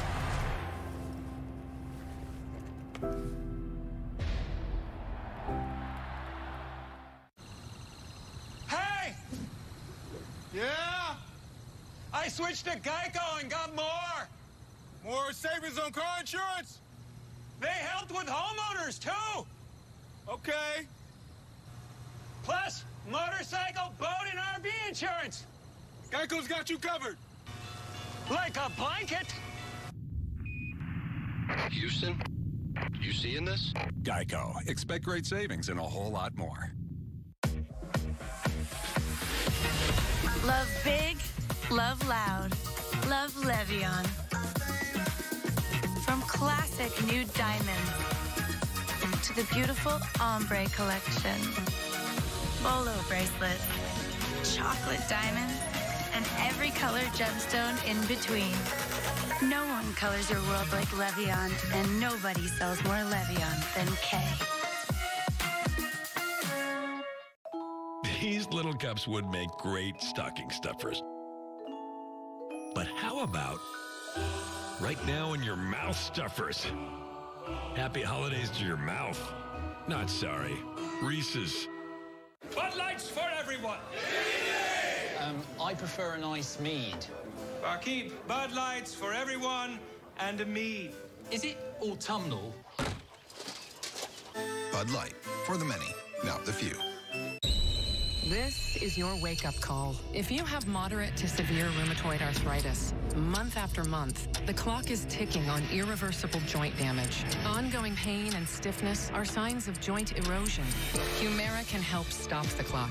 Prescribed for 15 years, Humira targets and blocks a source of inflammation that contributes to joint pain and irreversible damage. Humira can lower your ability to fight infections. Serious and sometimes fatal infections, including tuberculosis and cancers, including lymphoma, have happened, as have blood, liver, and nervous system problems, serious allergic reactions, and new or worsening heart failure. Tell your doctor if you've been to areas where certain fungal infections are common, and if you've had TB, hepatitis B, are prone to infections, or have flu-like symptoms or sores. Don't start Humira if you have an infection. Stop the clock on further irreversible joint damage. Talk to your rheumatologist. Right here, right now. Humira. The Dickies Flex Series is built for performance with superior comfort and advanced mobility. All backed by the unconditional satisfaction guarantee. Dickies Flex, engineered to move. Learn more at dickies.com. Two of the best in the Big Ten hit the hardwood tonight on FS1 as 14th-ranked Iowa takes on number 9 Michigan State. Big Ten College Hoops tips off at 6 Eastern on FS1 and the Fox Sports Let's go, app. Coach Izzo. Let's do this tonight. I know you've been counseling Draymond. I need you to concentrate on your team. All right, we're back here with Chris Canty after what most likely will be the second straight season missing the playoffs, and after a season of friction with Aaron Rodgers, the Packers fired head coach Mike McCarthy. Happened after last night's brutal loss at home to the 3-win Arizona Cardinals. Offensive coordinator Joe Philbin named interim head coach for a 4-7-1 Green Bay Packer team. Mike McCarthy's been with the Packers since 2006, winning a Super Bowl back in 2010. Kenny, I'll start with you. What was your reaction when you first heard this mid-season firing? Well, I felt like it was coming, whether they did it at the end of the regular season or on the Monday after the regular season concludes. It was going to happen. There was going to be a divorce between the marriage of Mike McCarthy and Aaron Rodgers, and I feel like it's because of the friction of that relationship. I think you've seen that it's affected the team and collectively what they're trying to do. This is the first season that Aaron Rodgers would have started the majority of the games in the regular season and the team not qualified for the postseason. The second consecutive year that the Packers will be on the outside looking in. And this is an organization that has enjoyed stability at the quarterback position like no other. I mean, you look at the last quarter century between Brett Favre and Aaron Rodgers. I mean, that's quarterbacking at the highest level. So this organization clearly values the ability of the head coach being able to go above the X's and O's and take advantage of having one of the most talented quarterbacks the game has ever seen. Mike McCarthy hasn't done that. Now, it's not all on him. I think this is in part Mike McCarthy paying for the sins of Ted Thompson because he did not draft well enough to justify his philosophy as it pertains to pro free agency and not being active at the beginning of pro free agency. I mean, you go back to the 2015 draft class, not a whole lot of hits. Not sure how many guys are still left from that draft class on this team. But again, when you look at it, I don't think they have enough talent to be able to compete with the better teams in the NFC. Listen, Aaron Rodgers is not having his best year. In fact, he's probably having one of his 2 worst years he's had as far as healthy starter post-rookie season, because his rookie season's the only time he's been healthy that they didn't make the playoffs like you were talking about. And so part of this falls on Aaron's doorstep. Part of it falls on Ted Thompson's doorstep. But if the real reason that Mike McCarthy is fired now is because he and Aaron Rodgers, used the divorce analogy, had irreconcilable differences, it's Mike McCarthy's job to make sure that doesn't happen. Like, even if you have a temperamental superstar, it is your job as the head coach to make sure you and your quarterback, if you're an offensive-minded head coach, are on the same page. And if you see that you two are straying from that page, if you don't get it righted, this is what's going to happen. That should have happened when Alex Van Pelt left and when Jordy Nelson wasn't there. I mean, when the writing was on the wall with the friction in this relationship. Right, and it never got solved. And now you lose at home to the Cardinals, and you are gone. After the bye, you've lost 5 of 6. There's now there's not even the hope of, oh, we run the table. No, the first chance to run the table, you lose to the Cardinals and Josh Rosen in Lambeau in a snowy environment. And so, like, I don't believe that Aaron Rodgers wanted Mike McCarthy back, but I also don't think Aaron Rodgers got Mike McCarthy fired. I think Mike McCarthy got himself fired by underachieving the better part of this decade with the league's most talented player. Well, I'm just going to tell you about Aaron Rodgers since he's left high school. Since he's left high school, he has not had a whole bunch of significant relationships, that either being on the field or off the field. If you're talking to a lot of players who have come from Green Bay, who's real close with Aaron Rodgers? Not a lot of people. We've seen, and I typically don't go to this, but I believe it tells a picture as far as who a person really is. We've had the information as far as his family. He's not close to his brothers, not close to his parents. So who is he having relationships with that are successful? So you blame it on Mike McCarthy. Okay, Mike McCarthy, I've seen him be in some healthy relationships. I've seen him coach. I've seen him run offenses. Aaron Rodgers is part of the problem, too. And I believe that Aaron Rodgers, because this was his desire not to have McCarthy there, because Aaron Rodgers could have helped this situation out. He didn't. Aaron Rodgers is a problem, too, demanding to be the highest paid player, so now they're going to be strapped. Like other franchises we've seen, strapped for cash, and how do I dispense this money and put a championship team there? So I believe that Aaron right now is getting ready to go through the most critical part of his career, where he is getting ready to be under more scrutiny. And how do you handle a superstar? We saw this in New York last year. And Eli is not nearly in the same class. We see this with Peyton Manning. How do you move from a star? How much impact do I allow this star to have on the organization? It becomes a problem for the organization. It was a problem for Eli Manning. It was a problem for Peyton Manning. It might be a problem for Drew Brees there in New Orleans. They signed him to a 2-year contract. It's hard when you have a superstar, and the more clout you give him, the more problems you're going to have. So I hope that they don't fall to this model that we think, let's go with a young, bright coordinator. Aaron Rodgers is not ready for that. You better get some type of veteran who has coached in this league and coached older quarterbacks. Someone like Ken Wisenhunt, someone like Jim Caldwell. These would be the guys. Bruce Arians. These would be the guys that I would look to. Josh McDaniel, that ship has already sailed. He's already cut a deal with the Crafts to say he's taking over for New England. So don't include him in that search. So when you say Aaron Rodgers is not ready for that with a young, bright mind, what do you mean? Like, or do you mean that person's not ready for Aaron? If you look at Ben Roethlisberger, yeah, they changed the coordinator, but did they change the system? No.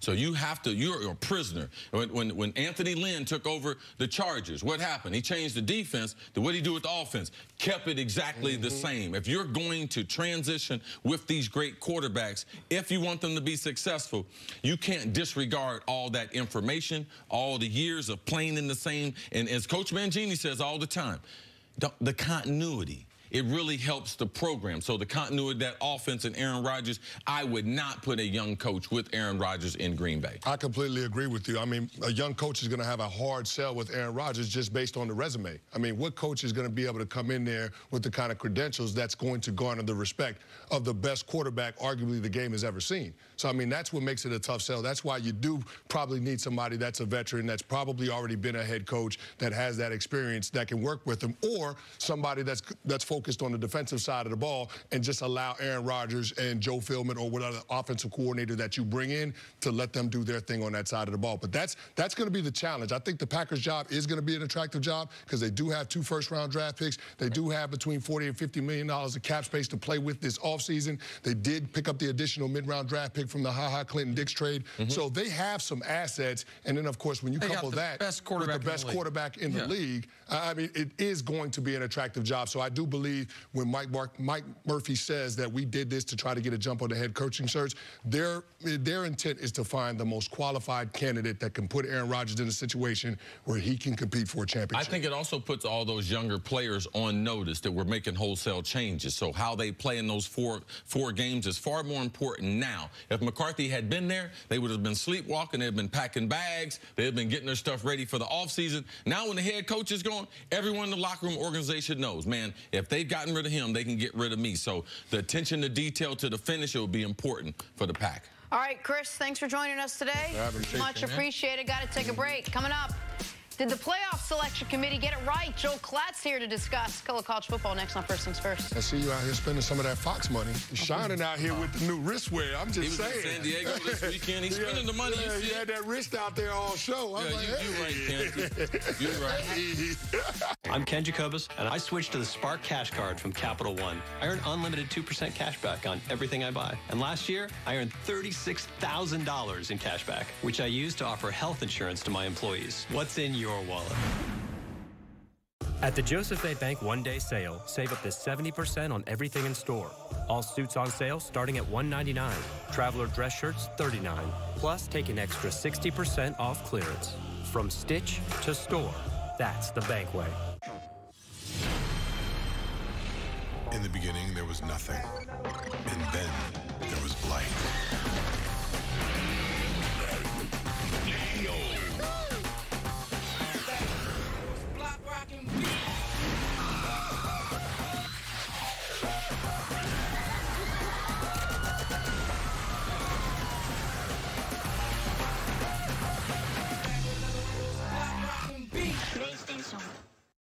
Did you know with Vanishing Deductible, you can earn $100 off your deductible for every year of safe driving? Sing that. Vanishing Deductible, you can earn $100 off your deductible for every year of safe driving. For every year of safe driving. What key are you in? E. No, go G. G will be too high. Not for me. Vanishing Deductible. Oh, okay. Sweet. Christmas trees try so hard. Lights and ornaments and little choo-choo trains, come on. The best trees, they kind of only need 2 things. Peanut butter and chocolate. Not sorry, Reese's. This holiday season, let Golden Corral do the cooking. We've got something for everyone. Savory slow-roasted beef, tasty turkey, classic ham, and so much more. Come in or order online and make it a Golden Corral holiday.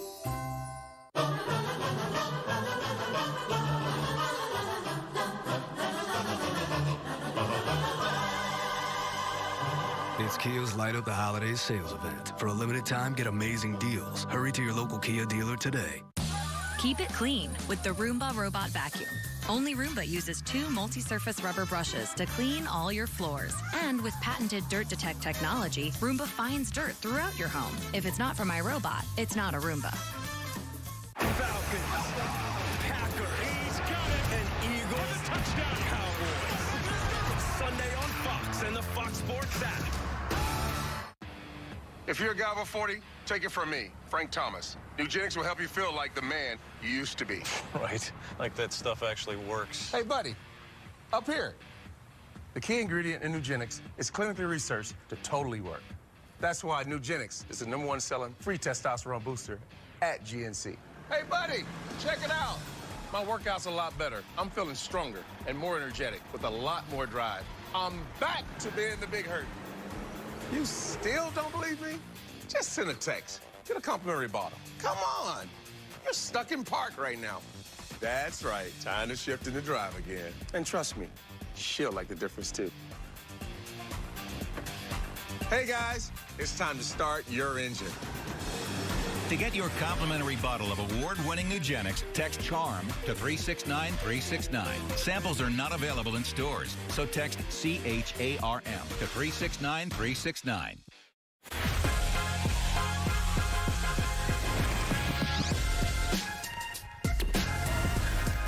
Back here, first things first, Fox Sports college football analyst Joel Klatt. First time, long time, not in a box, but right over here. No, right? In the flesh. Man? In the Good flesh. to see you. What's going on, bud? Great to see you. I see you got on your blue. You representing Michigan? Oh, I'm sorry. I'm so sorry. That was a couple weeks ago. I'm so sorry. No representation. Welcome My wife just says it's my good color. Welcome your to good Buckeye color. TV. Oh, I mean, excuse me. First things first. He's got to get it all out of his system. Get it all out of the system. Oh, no. All right, Joel, the Final Four for the college football playoff has been set. Alabama is #1, taking on #4 Oklahoma, while 2 versus 3 will be a battle of unbeaten teams in Clemson and Notre Dame. Georgia and Oklahoma left on the outside looking in. Joel, we'll start with you. Did the committee get this right, going with Oklahoma for that final spot? I was actually proud of the committee. I thought that they exercised an incredible amount of restraint. I thought that there was way too much discussion out there publicly in support of Georgia, a 2-loss non-champ. I would have lost my mind if Georgia was in this playoff. There's no doubt about that. So I thought that they exercised a good amount of restraint and honored a championship won by Oklahoma, a great team, I feel like, in Oklahoma. The fact of the matter is that you had 3 teams that they were arguing between, and I felt like Ohio State probably got the short end of the stick, and I know that doesn't make you feel any better to at least acknowledge it, CC, but the bottom line is... I'm a realist. I'm not one of those teams, I'm the guy's going to support my team. Like, if you lose to Purdue... By 29. Absolutely. And the style for which they lost to him. Like, you've almost forfeited, you punted on the chance to be able to get in there unless you get a bunch of help. So think about it like this. I thought that the committee, and here's the problem, is that no one really knows the criteria, right? We're all just sitting here and with the committee members changing year after year, the criteria can shift. I think I've nailed it after whatever amount of 5 years now. First of all, if you just look at the committee's decision through this vein, path of least resistance, right? Because this is still a political committee by nature. Why? Because they have current ADs sitting on here. They've got to go back and be in this realm. Path of least resistance. And then also, what are these teams at their worst? So floor. So if you look at those 2 things, path of least resistance and floor, you always get to the 4 teams that they put in there. And if you say, okay, path of least resistance means that you're going to avoid the argument of trying to put a 2-loss non-champ in. And then you start looking at the floor of those 3 teams. The loss for Oklahoma was a 3-point loss to a ranked Texas team. And each Georgia and Ohio State had 20-plus point losses in this season. 1 to LSU for Georgia, and then obviously that Purdue game. Does that mean the 4 best teams are in? No. No. And are you okay with that? I'm absolutely okay with that. I've always been more honoring of the championships and one that thinks it should be most deserving. You've got to earn it on the field. It has to be about deserving and not best, which is one of the reasons why, and we won't get into it, my UCF Golden Knights have been snubbed again because it's about deserving, not best. But we'll leave that there. I do want to ask you this. Oh, that's funny. In your eyes, did Jalen Hurts save Alabama? Because if Alabama, you said you would have lost your mind if Georgia got in with 2 losses. I don't think you would have lost your mind if Georgia had won and then Alabama still got in. No, I would have lost my mind for that as well. Really? Yeah, because we got to stop giving Alabama a get-out-of-jail-free card, right? I mean, so let's just take a trip down memory lane here. Do you know that before 2011, the only other team in the AP poll era that won a national championship and didn't win their conference championship was in the 30s, and it was Minnesota, and that was the first year of the AP poll. Okay, and then all of a sudden 2011 rolls around and we let Alabama rematch against LSU and they win the national championship. Then they win the national championship last year, didn't win the SEC. If they would have gotten in again and won another national championship without winning a conference title, then all of a sudden you look around their trophy case, they would have had more national titles than they do SEC but do you championship think they would have trophies. gotten in, though? I think that they would have, and I'm glad that we avoided that situation because, again, I would have lost my mind. I mean, Alabama, to me, I'm totally on the other side. They earned it throughout the season. Their ability to be consistent. But against who? Whoever was on the schedule. I mean, it's not as if an average LSU okay, team? outside of Clemson, who else has this impressive resume? Yeah. Are you convinced about Notre Dame? No, I'm not convinced about Notre Dame. Okay, what about that defense of Oklahoma? How many points they going to give up in a big game? Probably of real football, not 54. Big 12. Oh, okay. So, I mean, what Alabama has done. It's been historic. You're right. Yeah, and their defense. So even if you didn't have the quarterback. So for me, Jalen didn't save their season. They were already in. Okay, but hold on. Is a championship game a postseason game? A conference championship game? Is that a postseason game? I would say so, yes. Okay, so in what realm of reality do you ever move on in the postseason with a loss? But we've been doing this in college football. It's an imperfect system. Did you get to go play the Broncos after the missed field goals? No, but I'm just operating within what they're operating. I get it. And if you are able to be as dominant as Alabama is, you can make the case for, man, they're as good as an Oklahoma team. Now, I understand the power conference, the 5 and everything. We just don't want to see rematches. Yeah. Maybe if the conversation was different, but the rematches, that's the thing I think that people want eliminated from the Final Four. I don't know if the Tide was that dominant when they were tied at 10 with the Citadel in November. But then they scored like 50 straight after that. I mean, listen, I think we tied avoided, at 10 I at get halftime. that. But this is something that they're kids, and these kids are inconsistent emotionally. So it's not about coaching. That's true. So that happens more in college than we're going to see on the pros. Let's be glad that we avoided this debate. Which we basically just had. Right. Well, before we move on from Alabama, I just want to ask you about Jalen Hurts. It's such a great story. How much does what you saw this weekend alter his course at all for what he ends up doing? Oh, that's a great question. I think that Jalen in the future is going to have a harder time making a career of football just because his passing acumen is not probably to a standard that an NFL team is going to say, hey, we want you to be our guy as a franchise quarterback like they would with Tua. But this is such an unbelievable lesson of perseverance, character, integrity, commitment, all of those different things. I was so happy for him when I saw him come into the game, play as well as he did. You talk about a guy prepared for his opportunity, and it's not his first opportunity. He had it ripped from his heart. I mean, he was a great player, an SEC Player of the Year. He's in a national championship game. It doesn't go well for 2 quarters, and all of a sudden, boom, he's on the sideline, and yet he was still preparing himself for his next opportunity. It happened in their biggest moment. They're down 14 a couple of times, and he comes out and maybe plays his best game as a Alabama quarterback. I thought you said it's a great story of perseverance. I want to make this part clear. I wouldn't have thought any less of Jalen Hurts if he had transferred. I agree. Right? Like I don't think we should. I don't want it to sound like this is Kelly Bryant. This is what you missed out. No, I support Kelly Bryant. Right? Absolutely. No doubt. And I'm glad that even though he stayed, he got this moment. Like this is, sports don't always work out like that. Now, on the Heisman, I thought during the broadcast, you did a really good job of bringing up the fact that, hey, this isn't just a 2-man race. Sure. That Dwayne Haskins has had a historic season. Sure. During the game, he had already set almost all the Ohio State records, and during the game, he broke some of Drew Brees' Big Ten records conference-wide. I think you can make a very strong case for either of the 3, Tua, Kyler, or Haskins. I don't think there's a wrong answer. The only, to me, wrong answer is, when you alluded to it on the broadcast, is the guys, and I know it's not the first year this has happened, but the 10, 11, 12% of voters that decided don't need to see what happens in conference championship weekend. I'm going to get an early start on my Thanksgiving and submit my ballot early. That I didn't like. I would vote Kyler, but I can listen to an argument for any of the 3. Yeah, this feels a little awkward, guys. You know why? Why? I agreed with everything he just said. Yeah, you're on the. Yeah, that's. I don't know about. I thought he was going to say I voted for undisputed for like 16 things. That would have been awkward. Like, listen, I totally agree. I think that any one of these players can be put in the first spot through the third spot. You can make an argument any direction. The only thing that I have no time for is somebody that told me last week it's all wrapped up and I'm going to put my ballot in before watching what just happened. And frankly, after what happened in the championship games, I won't be surprised at all if Kyler walks away with the trophy. I would have been a little surprised before this last week, but the way that those games played out, Tua going down, you can't really show me a game in which Tua carried his team to a victory. Now, he carried them to blowouts, and he was a huge reason why, which is why you can easily put him at the #1 spot.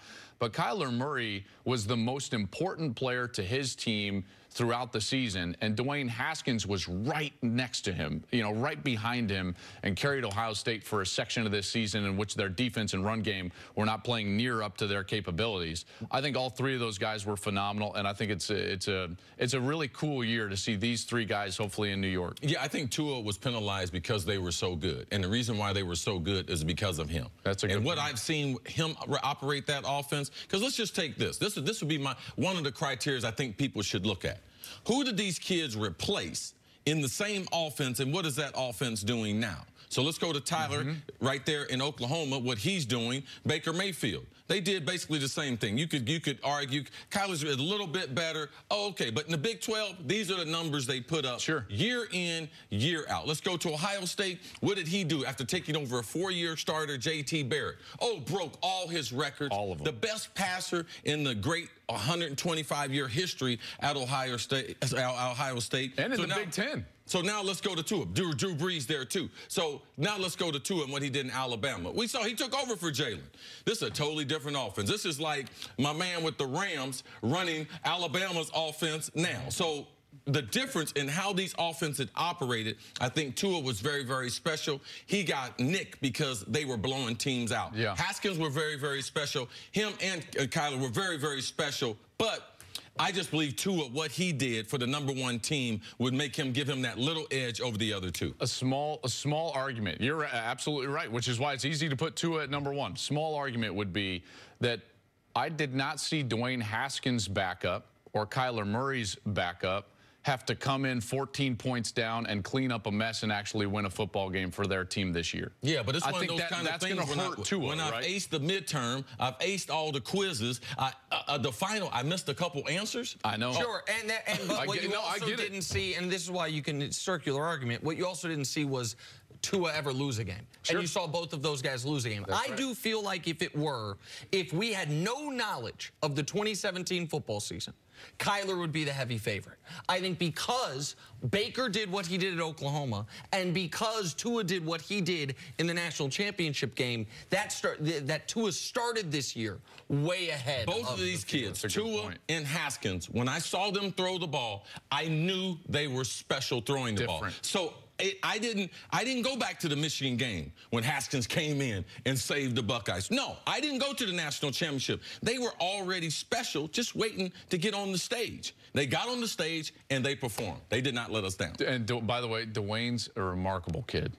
I just got to say that because I've gotten to meet him, obviously, and talk with him a few times. And just out of curiosity, of the three, who do you think has the highest ceiling, the most potential at the next level? As a pro? Oh, I think it's all situational, but Haskins, because of his stature and his quick release. Tyler going to be playing baseball. Someone is going to come up with a system, and Tua is going to be throwing darts in the NFL. So him and Haskins, you can't teach big. That's what Haskins got. But Haskins got to stay in school another year. He should. Joel, it's so lovely to have you here. It's good to be here. Thank you so much for being with us. Still feel a little awkward. I agreed with Nick. If next time you could just finally got something right. Sit right. Gotta take a break. When they go undefeated again. Steelers Super Bowl hopes end last night against the Chargers. Next for They should. It's JV football down there. How UCF look with their backup quarterback. Hey, what was that? JV? This is the way a quarterback's supposed to dress. You see this, Joel? You see that?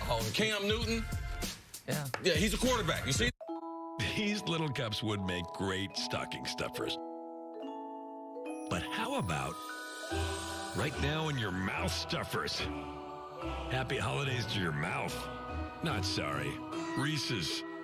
The King has gone crazy, making 10 nuggets just $1. Crazy, right? Crazy crispy, crazy juicy. 10 nuggets made of crazy delicious white meat for just $1. Now that's a crazy deal. Enjoy 10 golden nuggets for just $1, only at Burger King. There is something about a Guinness that reminds you there's less that separates us than brings us together. Here's to us all.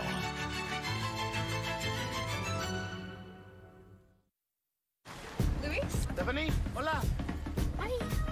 Opportunity is everywhere. Like here, where you can explore the world, knowing you can always find your way home.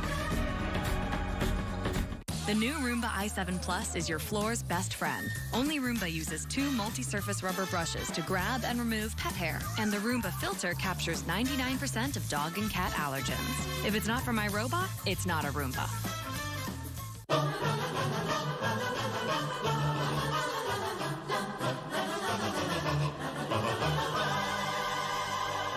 It's Kia's Light Up the Holidays sales event. For a limited time, get amazing deals. Hurry to your local Kia dealer today. CashNetUSA.com, man. I help when money's tight. If approved, you may get the money you need as soon as tomorrow. Apply now at CashNetUSA.com. Money's on the way with CashNet USA. 1 out of 8 Americans struggles with hunger. This season, you can help. Now through December 29th, for every Oh That's Good pizza, soup, or side you purchase, we'll donate a meal to Feeding America. Because, oh, that's good.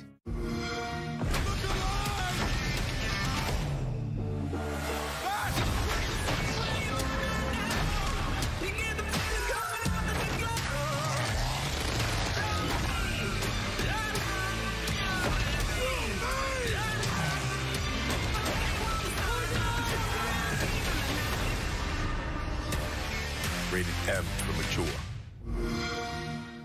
Buy Xbox One, get Battlefield 5. Before the 2 title fights, watch the UFC 231 prelims.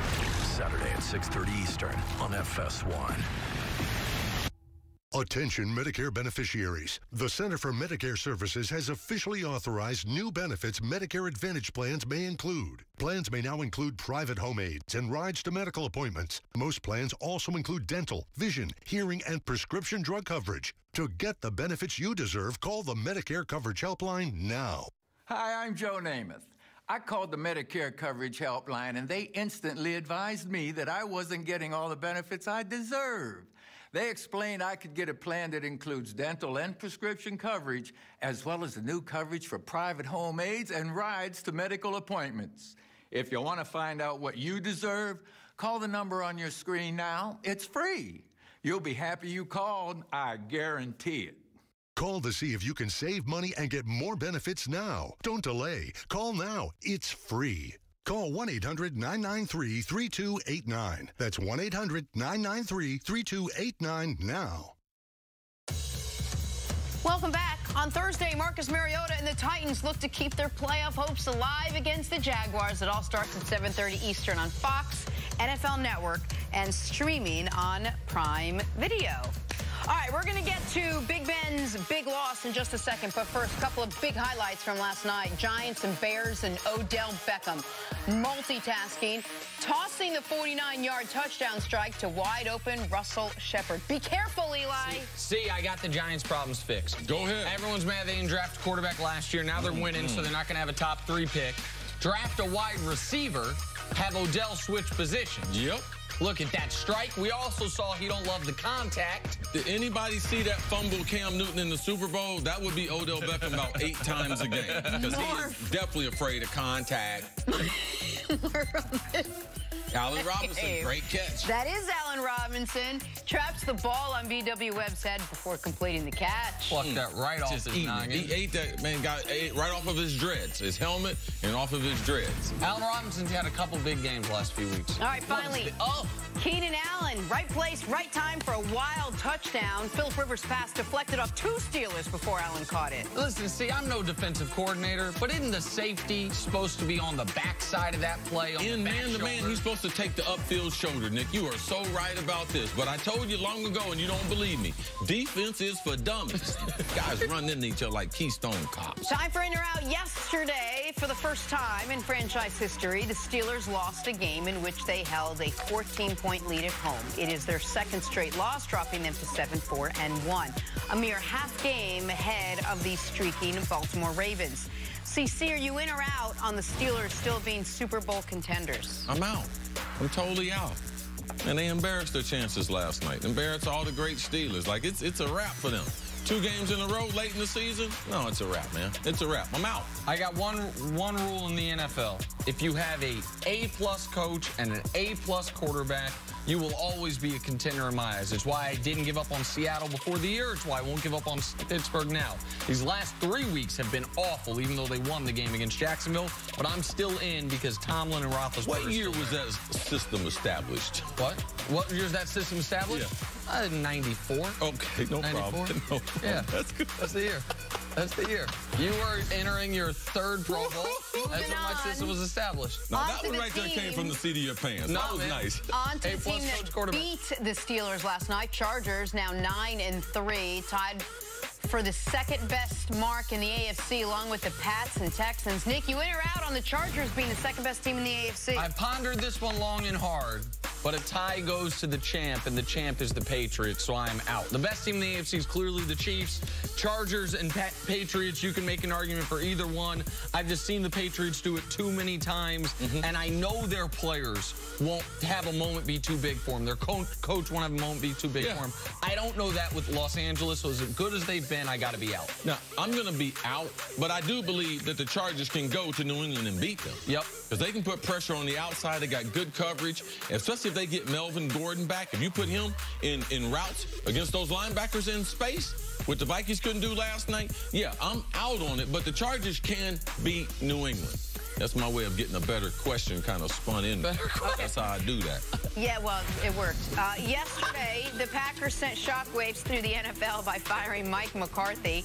Packers 4-7-1, and yesterday's loss to the Cardinals was apparently the last straw. But McCarthy won more than 60% of his games with Green Bay, and he won Super Bowl 45.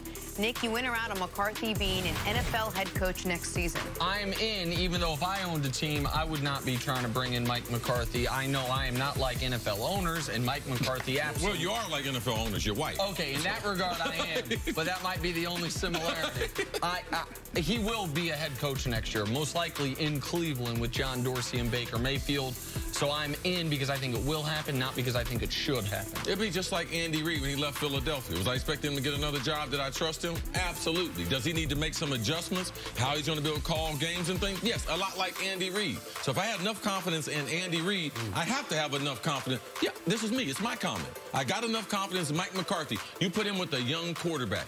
He has only put up good numbers. Part of the problem was Aaron has not really changed too much of his game, and now Mike McCarthy, he can mold a young quarterback. I believe him as a head coach. He will definitely be coaching next year. All right, moving on. The Rams beat the Lions 30-16 yesterday to improve to an NFL best 11-1. Jared Goff had an average game by his standards, but his running back Todd Gurley was able to pick up the slack. Gurley rushed for 132 yards and 2 touchdowns. CC, you in or out on the Rams being the best team in the NFL? I mean, they've earned it. I mean, they've earned the right to talk about being the best. This was a nice, methodical win, not a blowout. So I like the way they went about it. Didn't use Todd Gurley, overuse him, especially early. Late to be able to seal the game away. I like the Rams. I like the way they're doing things. They got Talib back in the defensive secondary, which is only going to make that defense better. So, yes, I'm in. I am out barely. I know they have the best record. I think the Chiefs and the Saints are both a tick better than them. I know they beat the Chiefs in Los Angeles in that epic Monday Night Football game. That didn't change my opinion of that. Now, seeing how the Chiefs continue without Kareem Hunt, that could change my opinion. But right now, I think the Rams are the 3rd best team in the league, despite how New Orleans looked last week. I'd go Kansas City, New Orleans. Even without Kareem Hunt, they're still... I saw them, even without Kareem Hunt yesterday, what they did offensively. We got to see if they can sustain that. Who did they play yesterday? Oakland. But they got to play who's on your schedule. I could play tailback for Kansas City against Oakland. Okay. That's fine. Oh, I was just trying to see the difference between your hometown team and they lost their star player, one of their star players, and then last year when the Eagles lost their star player. Don't compare the impact of Kareem Hunt to the impact of the quarterback.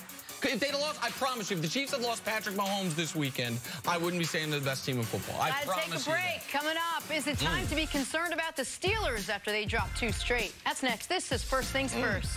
This is a difference in philosophy. Yeah. It's also, I can't believe you're comparing Andy Reid to Mike McCarthy. How are you going to do big? Absolutely. Like man, they got rid of Andy Reid. He wasn't innovative there. They was like, man, he can't coach anymore. His message is stale. They're saying the same thing in Green Bay now. I used to book my hotel room on those travel sites, but there was always a catch. Like somehow you'd wind up getting less. But now I book at Hilton.com, and I get all these great perks.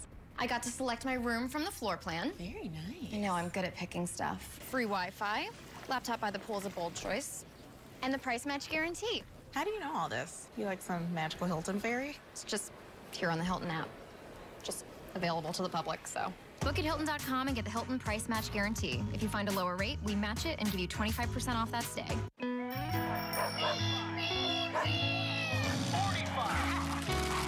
I'm watching that. Every Christmas is memorable, but a gift from Kay Jewelers makes it unforgettable.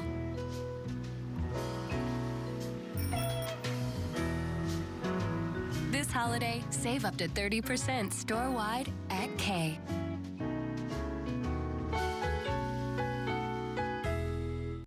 You're headed down the highway when the guy in front slams on his brakes out of nowhere.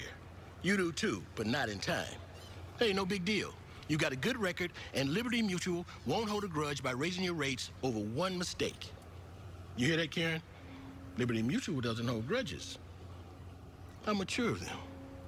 For drivers with accident forgiveness, Liberty Mutual won't raise their rates because of their first accident. Liberty Mutual Insurance. Liberty, liberty, liberty, liberty. Family's the most important thing, but I blew my chance. I know some people who will pay you to just drive. Do yourself a favor. Don't look in that bag. This guy is moving over 100 kilos a month. How did you come into all that money? We're gonna get this guy. I'm sorry for everything. Rated R. I'm 1,000 miles from nowhere. There's no place Christmas trees try so hard. Lights and ornaments and little choo-choo. Opportunity is everywhere. Give a gift to the guy that gives you a route. Shop the holiday sale at Men's Warehouse. Now select suits are $199. Designer sport coats are $149, plus all dress shirts are $3 for $99. And caramel rye, followed by a deliciously smooth finish. FS1 is your destination for the day's best sports shows. Tune in for the biggest personalities on the biggest stories. We get you started right here with First Things First. You can catch it on Monday through Friday. You get them started with the spiciest personality. Jenna gets the day going. Yeah, if you want to hear old Sir Mix-a-Lot rap sung off-key, tune in every morning. Don't be jealous because you ain't got no I'm wearing a shirt.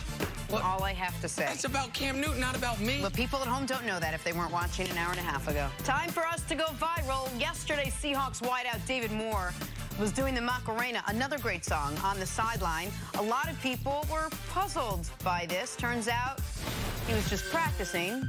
Check out the moves later in the game. Throwing it back to the 90s with this one. Man. This got to bring back good memories for you, Jenna. Practicing. Okay, I did this at a bar mitzvah literally 2 weeks ago. Last time Jenna was hit. Well, 2 weeks ago. But everyone does these kind of dances at the bar mitzvah. You did it at a bar mitzvah. Them kids wasn't born when this I'm in thing New was York popular. City. I'm in New York City. I'm available. Bar mitzvahs, bar mitzvahs. Hey, man. You charge, yes, sir, absolutely. I come there and bless the kids. I bless them, man. Bless them. Bless them. They get into adulthood. Bless the baby. You and Jarvis? I'm like Trick Daddy. I'm all about the kids, but it costs $20,000 to get me there. Gives the price. Gives the price. You're so classy. I love it. I love it. I love you, man. What do you call him? Hey, man. National treasure? I'll do it if you just clear up my gambling debt from this weekend, America. Time for stories to start your morning, sponsored by Gillette Clear Gel. Love you guys. Johnny the said Final Four he's gonna give you a fresh one.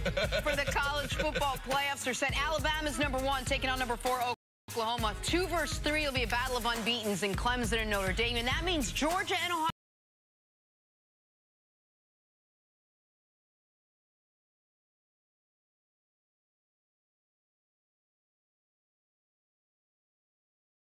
State are left on the outside looking in. See, did the committee get it right, choosing Oklahoma over both Georgia and Ohio State? They really did. You can't take two teams like Ohio State with the huge loss they had to Purdue and a team like Georgia who didn't even win their conference. When you have a Power 5 conference winner in Oklahoma with their one loss being on the neutral site to a ranked team, you got to put Oklahoma in.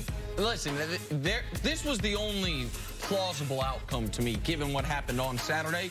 The only thing I thought could happen was, could Oklahoma get all the way to the 3 line and have Notre Dame drop to the 4? But they left the 3 undefeateds, 1, 2, 3. I think Oklahoma-Alabama is going to be an awesome football game. I know you're talking about can Oklahoma keep them under 50? How many points Oklahoma going to score on Alabama? I'm excited to watch that. I don't think their offensive line going to be able to block Alabama. Back to the NFL now. Panthers dropped their 4th in a row. Losers to the Bucs yesterday, 24-17. Cam Newton, not great, threw 4 picks just days after he came out and said he was playing the best football of his career. So the Carolina Panthers sit now at 6-6. Nick, what'd you make of Cam Newton's performance? It was indefensible. It was awful. Cam threw as many picks yesterday as he threw in the first 8 games of the season combined. Wow. Not coincidentally, they were 6-2 in those first 8 games. This Tampa team, everyone's been shredding them on the defensive side of the ball. Everyone's moving the ball. The Panthers were moving the ball, and then Cam would turn it over. Moving the ball, Cam would turn it over. This is a terrible loss that, to me, knocks out the Panthers from any realistic playoff hopes, since they have New Orleans twice in the last 4 weeks of the year. Listen, Cam's been awesome this year until yesterday, where he was terrible. Yeah, this was totally unexpected. But the reason why I think that Cam, what'd you say? Unexpected. Yeah, it was totally unexpected. He's been playing the best football of his career. I could really vouch for him. But in this situation with Carolina, this defense has been bad. It's one of the worst defense. I think the 2nd worst defense since Ron Rivera took over there as coach. So you could start to see Cam, man, I can't trust this defense. Let me force the ball down the field. And that's what he kept doing, forcing it into zone coverage, and Tampa Bay kept taking it the other way. Good game plan by Tampa Bay, dropping all those guys. Yep, 4- and 5-man rushes, yes. All right, so the Ravens improved to 3-0 with Lamar Jackson as their starting quarterback yesterday. He finished with just 125 yards in the air, but added 75 yards and a touchdown on the ground. And the defense held the Falcons to 131 total yards, their fewest yards in almost 2 decades. CeCe, how dangerous is this Ravens team with Lamar Jackson as their starter? No, I don't think they're dangerous at all. I don't care who the quarterback is. If you can't throw the football and if you can't throw from the pocket, you're going to have a hard time.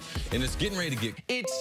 He deserves it. You know what I mean? We don't want this great player who's going to have all these records who've never won an MVP. Yeah, so what is that?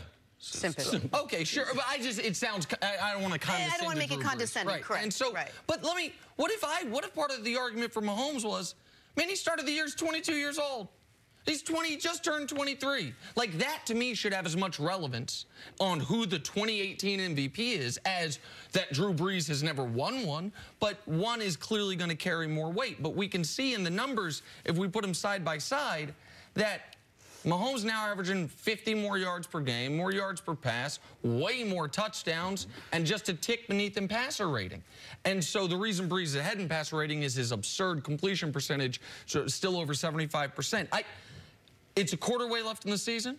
I think it's still open. I didn't like the idea that it seemed, starting with the loss that the Chiefs had to the Rams, and then Brees won that weekend, that, okay, this is Brees' MVP. There's too much season left. I still think there's too much season left, but I think Mahomes right now should be the slight leader. Yeah, there's too many things that can happen. I'm not going to get into is one ahead of the other. My concern the last 4 games, because I believe they're neck and neck. Either one of them can win. One is how would Kansas City adjust to not having Kareem Hunt the rest of the season. You could see yesterday they targeted Kelsey more than we have seen in the last 2 months. So he looked at him to be more involved. I think that the offense is going to be hurt because Kareem Hunt's ability to be able to take a handoff and go the distance, that will be missed. Drew Brees, potentially, they can get another wide receiver weapon coming down the stretch, which I do believe that they need in Brandon Marshall. So if you add him, let's let's see how both of these quarterbacks finish out their next 3 games. Because the last week of the season, I don't believe it's going to matter that much. So it's still up in the air. Both of them can win this. Drew Brees' ability to be able to maintain the football, only 3 interceptions. To me, if there was someone who had an edge, that only 3 picks is probably the deciding factor. Well, either way, you're not going to be able to go wrong. Both very, now, at this point, at least, very deserving. They're both having historic seasons. Right. Yes. All right, back to Sunday Night Football now. Steelers in the driver's seat most of this game, taking on Phillip Rivers and the Chargers. Steelers up 16 in the first half, but the Chargers come all the way back in the fourth, take their first lead with just over 8 minutes to go when Justin Jackson finds the end zone. Here comes the Steelers in response. Ben Roethlisberger to Jalen Samuels, and he is in for the score.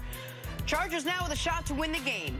Mike Bagley lining up, and he misses the field goal attempt. Turns out the Steelers were offside. See, offsides. All right, second attempt. This one is blocked. Guess what? Once again, Steelers offside. Stop it. Third time now. Third time? Yes, third time. This one's a charm. Chargers go on to win a very close one, 33-30. Here is their quarterback, Phillip Rivers, on the win. They hadn't had a win like this in a long time. I mean, you know, that we've been down like that and fought back and won. And I know it's never happened here.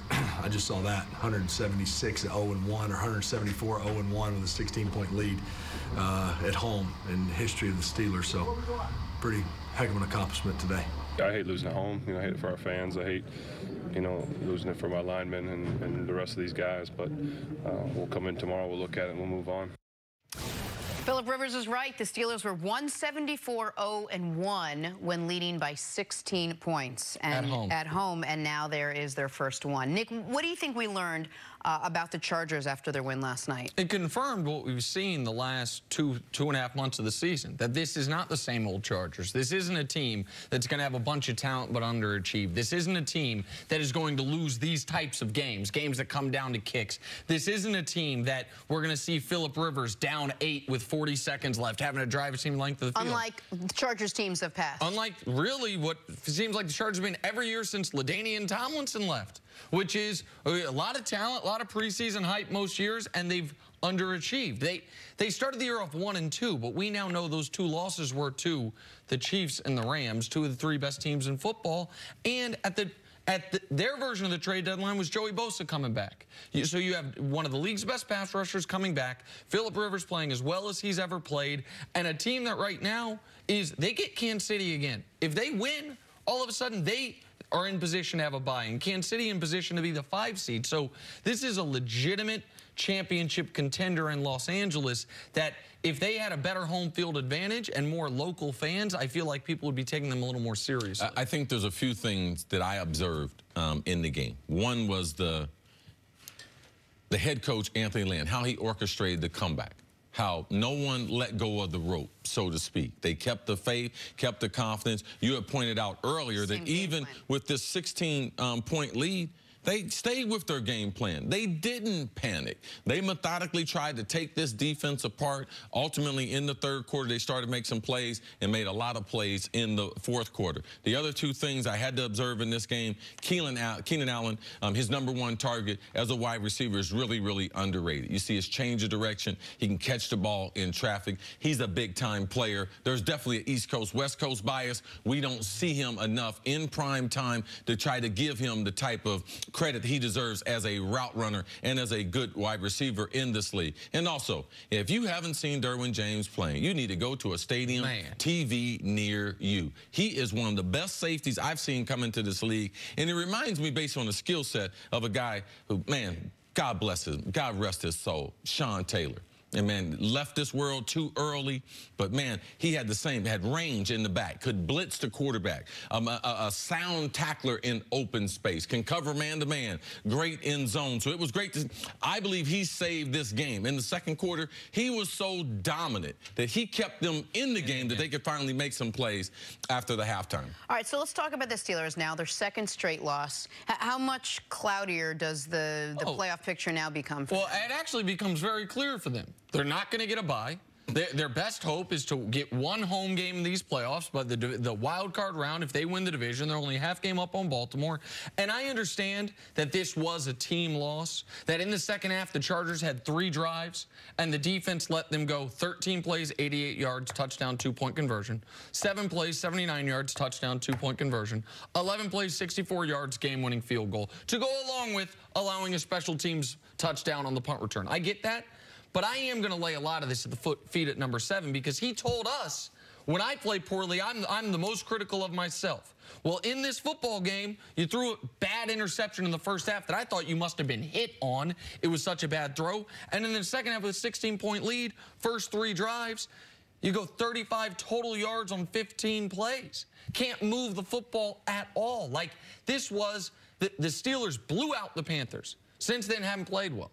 Played poorly against Jacksonville, were fortunate to win that game, lost the game to Denver, and blew that game last night. As you mentioned, in historic fashion, 175 times they've been in a situation like last night, had never lost at home. So it's a team loss, but Big Ben, given his comments during the week, a lot of it falls at his feet. Jenna, you posed the same question to us last year. September, October, and the truth of the matter, no, it's a good question. But I still have the same measure of concern I had in 2017. This is not a championship locker room. They don't treat each other like champions. So when you lose a 16-point lead in Pittsburgh, first time in franchise history, of course. And I'm not panicking because of Ben. I'm panicking because this team, the coaching was bad. You are not going to allow guys to jump offside. You have a game-winning kick. The game's tied. The first time on the first kick, they had at least 3 guys jump offside. So let's jump offside again. Do you realize that every time that you have a 5-yard penalty, the closer you get, the higher the percentage are of these kickers making it? So that's bad coaching. Special teams. Man, you give up a touchdown like that in the NFL, typically your punt return, kickoff return, you're going to lose. Offensively, not able to generate first downs or any type of running game the second half, so spread it around. Mike Tomlin, you get some. Offense, you get some. Defense, you get some. That's what happens when you lose football games. So, yes, I have a tremendous amount of concern, but it hadn't changed since the beginning of last season. And who do the Steelers still have to play? Man, the Steelers got to cut. They got New England and New Orleans. This week they get Oakland, so there you go, no problem. But then Oakland they get did New put up England 33 points and New Orleans. All right, we got to take a break. Coming up, big news out of Green Bay yesterday. We will talk about Mike McCarthy and what it means for Aaron Rodgers next on First Things First. One last segment. Stay right there.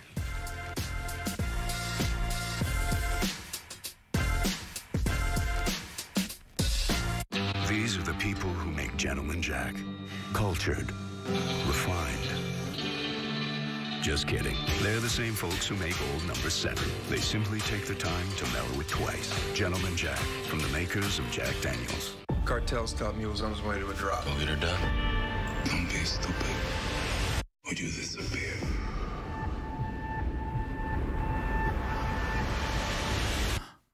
The Mule. Rated R.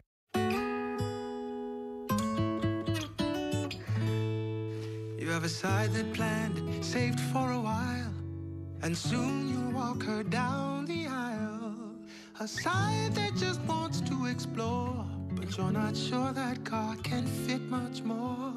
We pack so much into each day, could use a little help along the way. That's why Nationwide is on your side. Smart News. I was only watching news I agreed with. I was only getting news from social media. Now, I use Smart News. It has news from all sides. I trust Smart News. Download Smart News for free today.